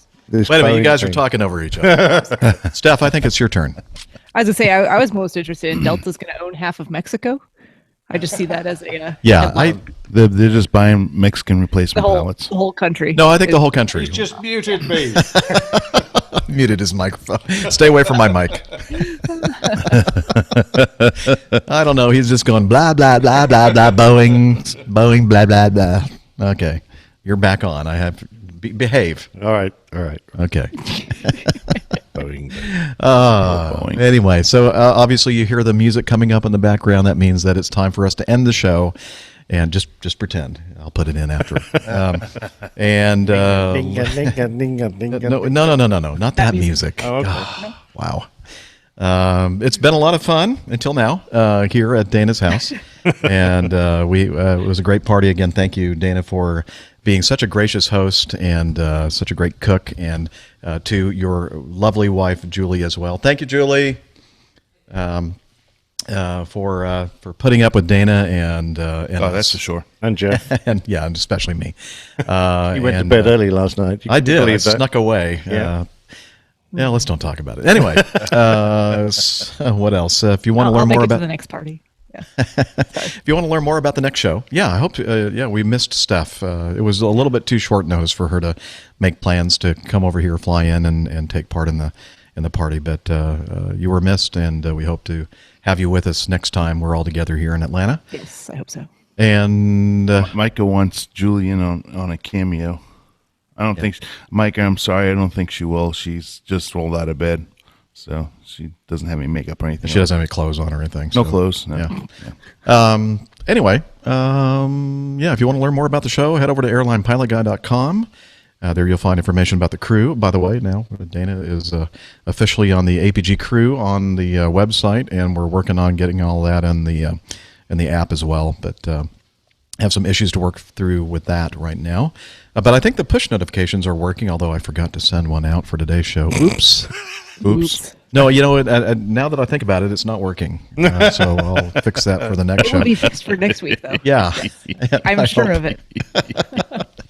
And let's see, information about how you can listen to the show, watch the show, contribute to the coffee fund if you should desire to do so. And and then we have those apps. Again, information about how to download them and install them on your devices available there on the website as well. And social media, our social media guru, Steph will fill you in all that. Okay. One of my many roles on the Yes. APG.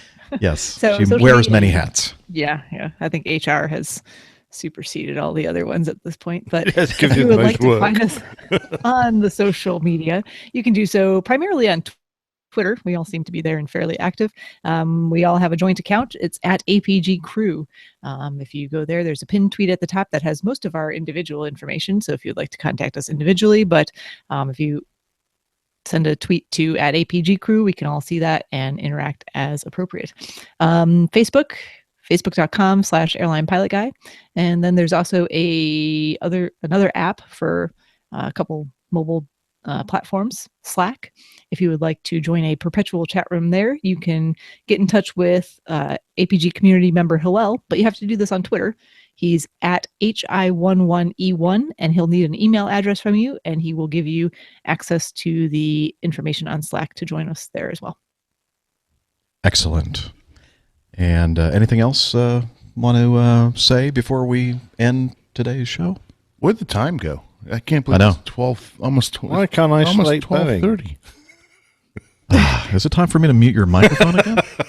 Bye, everybody. Bye. Bye. Hey, listen. Okay, Oh, wait.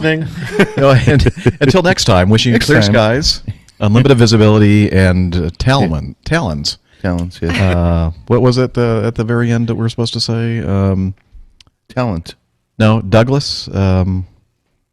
Yeah. Forget what it was. that Okay. came up. Wishing you clear skies, unlimited visibility, and tailwinds. No. Wishing you clear skies, unlimited visibility, and talons. Douglas. Something like that. God. No, here, let me do the real one.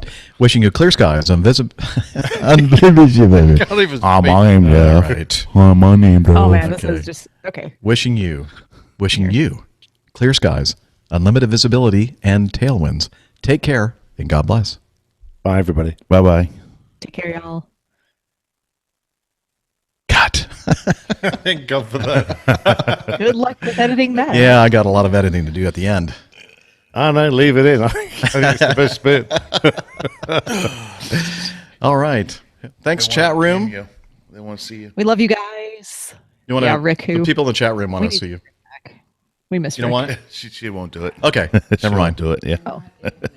Talents, Let me remotely control the Talents take camera. care, I'll turn the Douglas. camera. I don't have that capability. Sorry. The template on the website. It only goes into 4 columns. That's okay. And so I had to put you. I was- I had to put you under Steph. Hope you don't mind. Steph's on top. Don't mind at all. Yeah. Your wife's right there. Come on. She doesn't mind. on that one. But I wanted to see which photo you used because I sent you a few different photos. Yeah, I can use a different one if you'd rather. No, that's a good photo. Okay, I thought so. I'm bald. I'm fat, and No, you have a nice smile, and you're in your operating environment like the rest of us. Yeah. But he did send me one with his funny glasses and fake teeth. I think they're fake teeth. And No, they're real. Oh, they're real. Okay, I'm sorry. They're really real. But and then that also is a good example of expressing Dana's personality. But What personality? I went. Well, I don't have you know, personality. everybody has a personality. Some good, some bad. Oh, I know. Were you looking at me when you said that? No, I wasn't. Look at this. Anyway, You still here? I'm still here. Yeah. Okay. So time for me to go now. Okay. We actually do need to wrap things up so that we can get Nick back to his hotel. Yeah, I've got to fly. Got to rest and fly. Yes, sir. We'll get you home. Which is a shame, but there you go. And Life yeah, of a pilot. Yep. And I don't know. Maybe Dana and I will be flying later today. We both have requests for flying. So yep, we'll see. Maybe we'll do something together somewhere. I will not be doing any flying today because I figured it was noon and I started on a beer. So Yeah, there you go. Man, Oh, yeah. what's your Yeah, weather yeah, like yeah. there? It's kind of drizzly here. Oh, it's gorgeous. It's Is it? like 70 degrees outside. I'm actually going to go. The boys went out to go shoot some birds, so I'm going to go join them out there and watch them shoot birds. I can shoot the bird. Well, Yep. I was invited, but I don't have a license to do so. So, You and need a also I license don't. to shoot a bird? Yep. Yeah, you need a Hunting hunting license. license. All right. But to be honest, I actually don't think I would actually hit any of the birds. So, I'd What probably kind of just- birds are they shooting? Dove? Dove. Birds of feather. I think Quail? dove today. I think it's Doves are hard to hit. They fly I don't know. fast. I'll let you know on the next I don't episode. know. They don't they just let them out in boxes and by the Pope. Pope lets out a lot of them. No, I don't think you should shoot those. Oh, okay. No. Yeah, that's a It might different be, kind of. It might be quail. Oh, all right. It might still be quail season. I don't know. I don't know anything about hunting. Jennifer. I'm also- Nick has multiple personalities. Old curmudgeon. He is the old That's one of his. Yep. That's one off. Old pilot. Yep. All right. Well, we're going to shut it down, folks. Thanks for hanging with us. Thanks again, Cheryl. Remember, contact me, and I'll try to make it right. Sorry for the hassle in Columbus. And yeah, that's it. Fantastic. All right. Thanks for coming, guys. Alrighty. Bye, everybody. Goodbye. Bye-bye. Bye.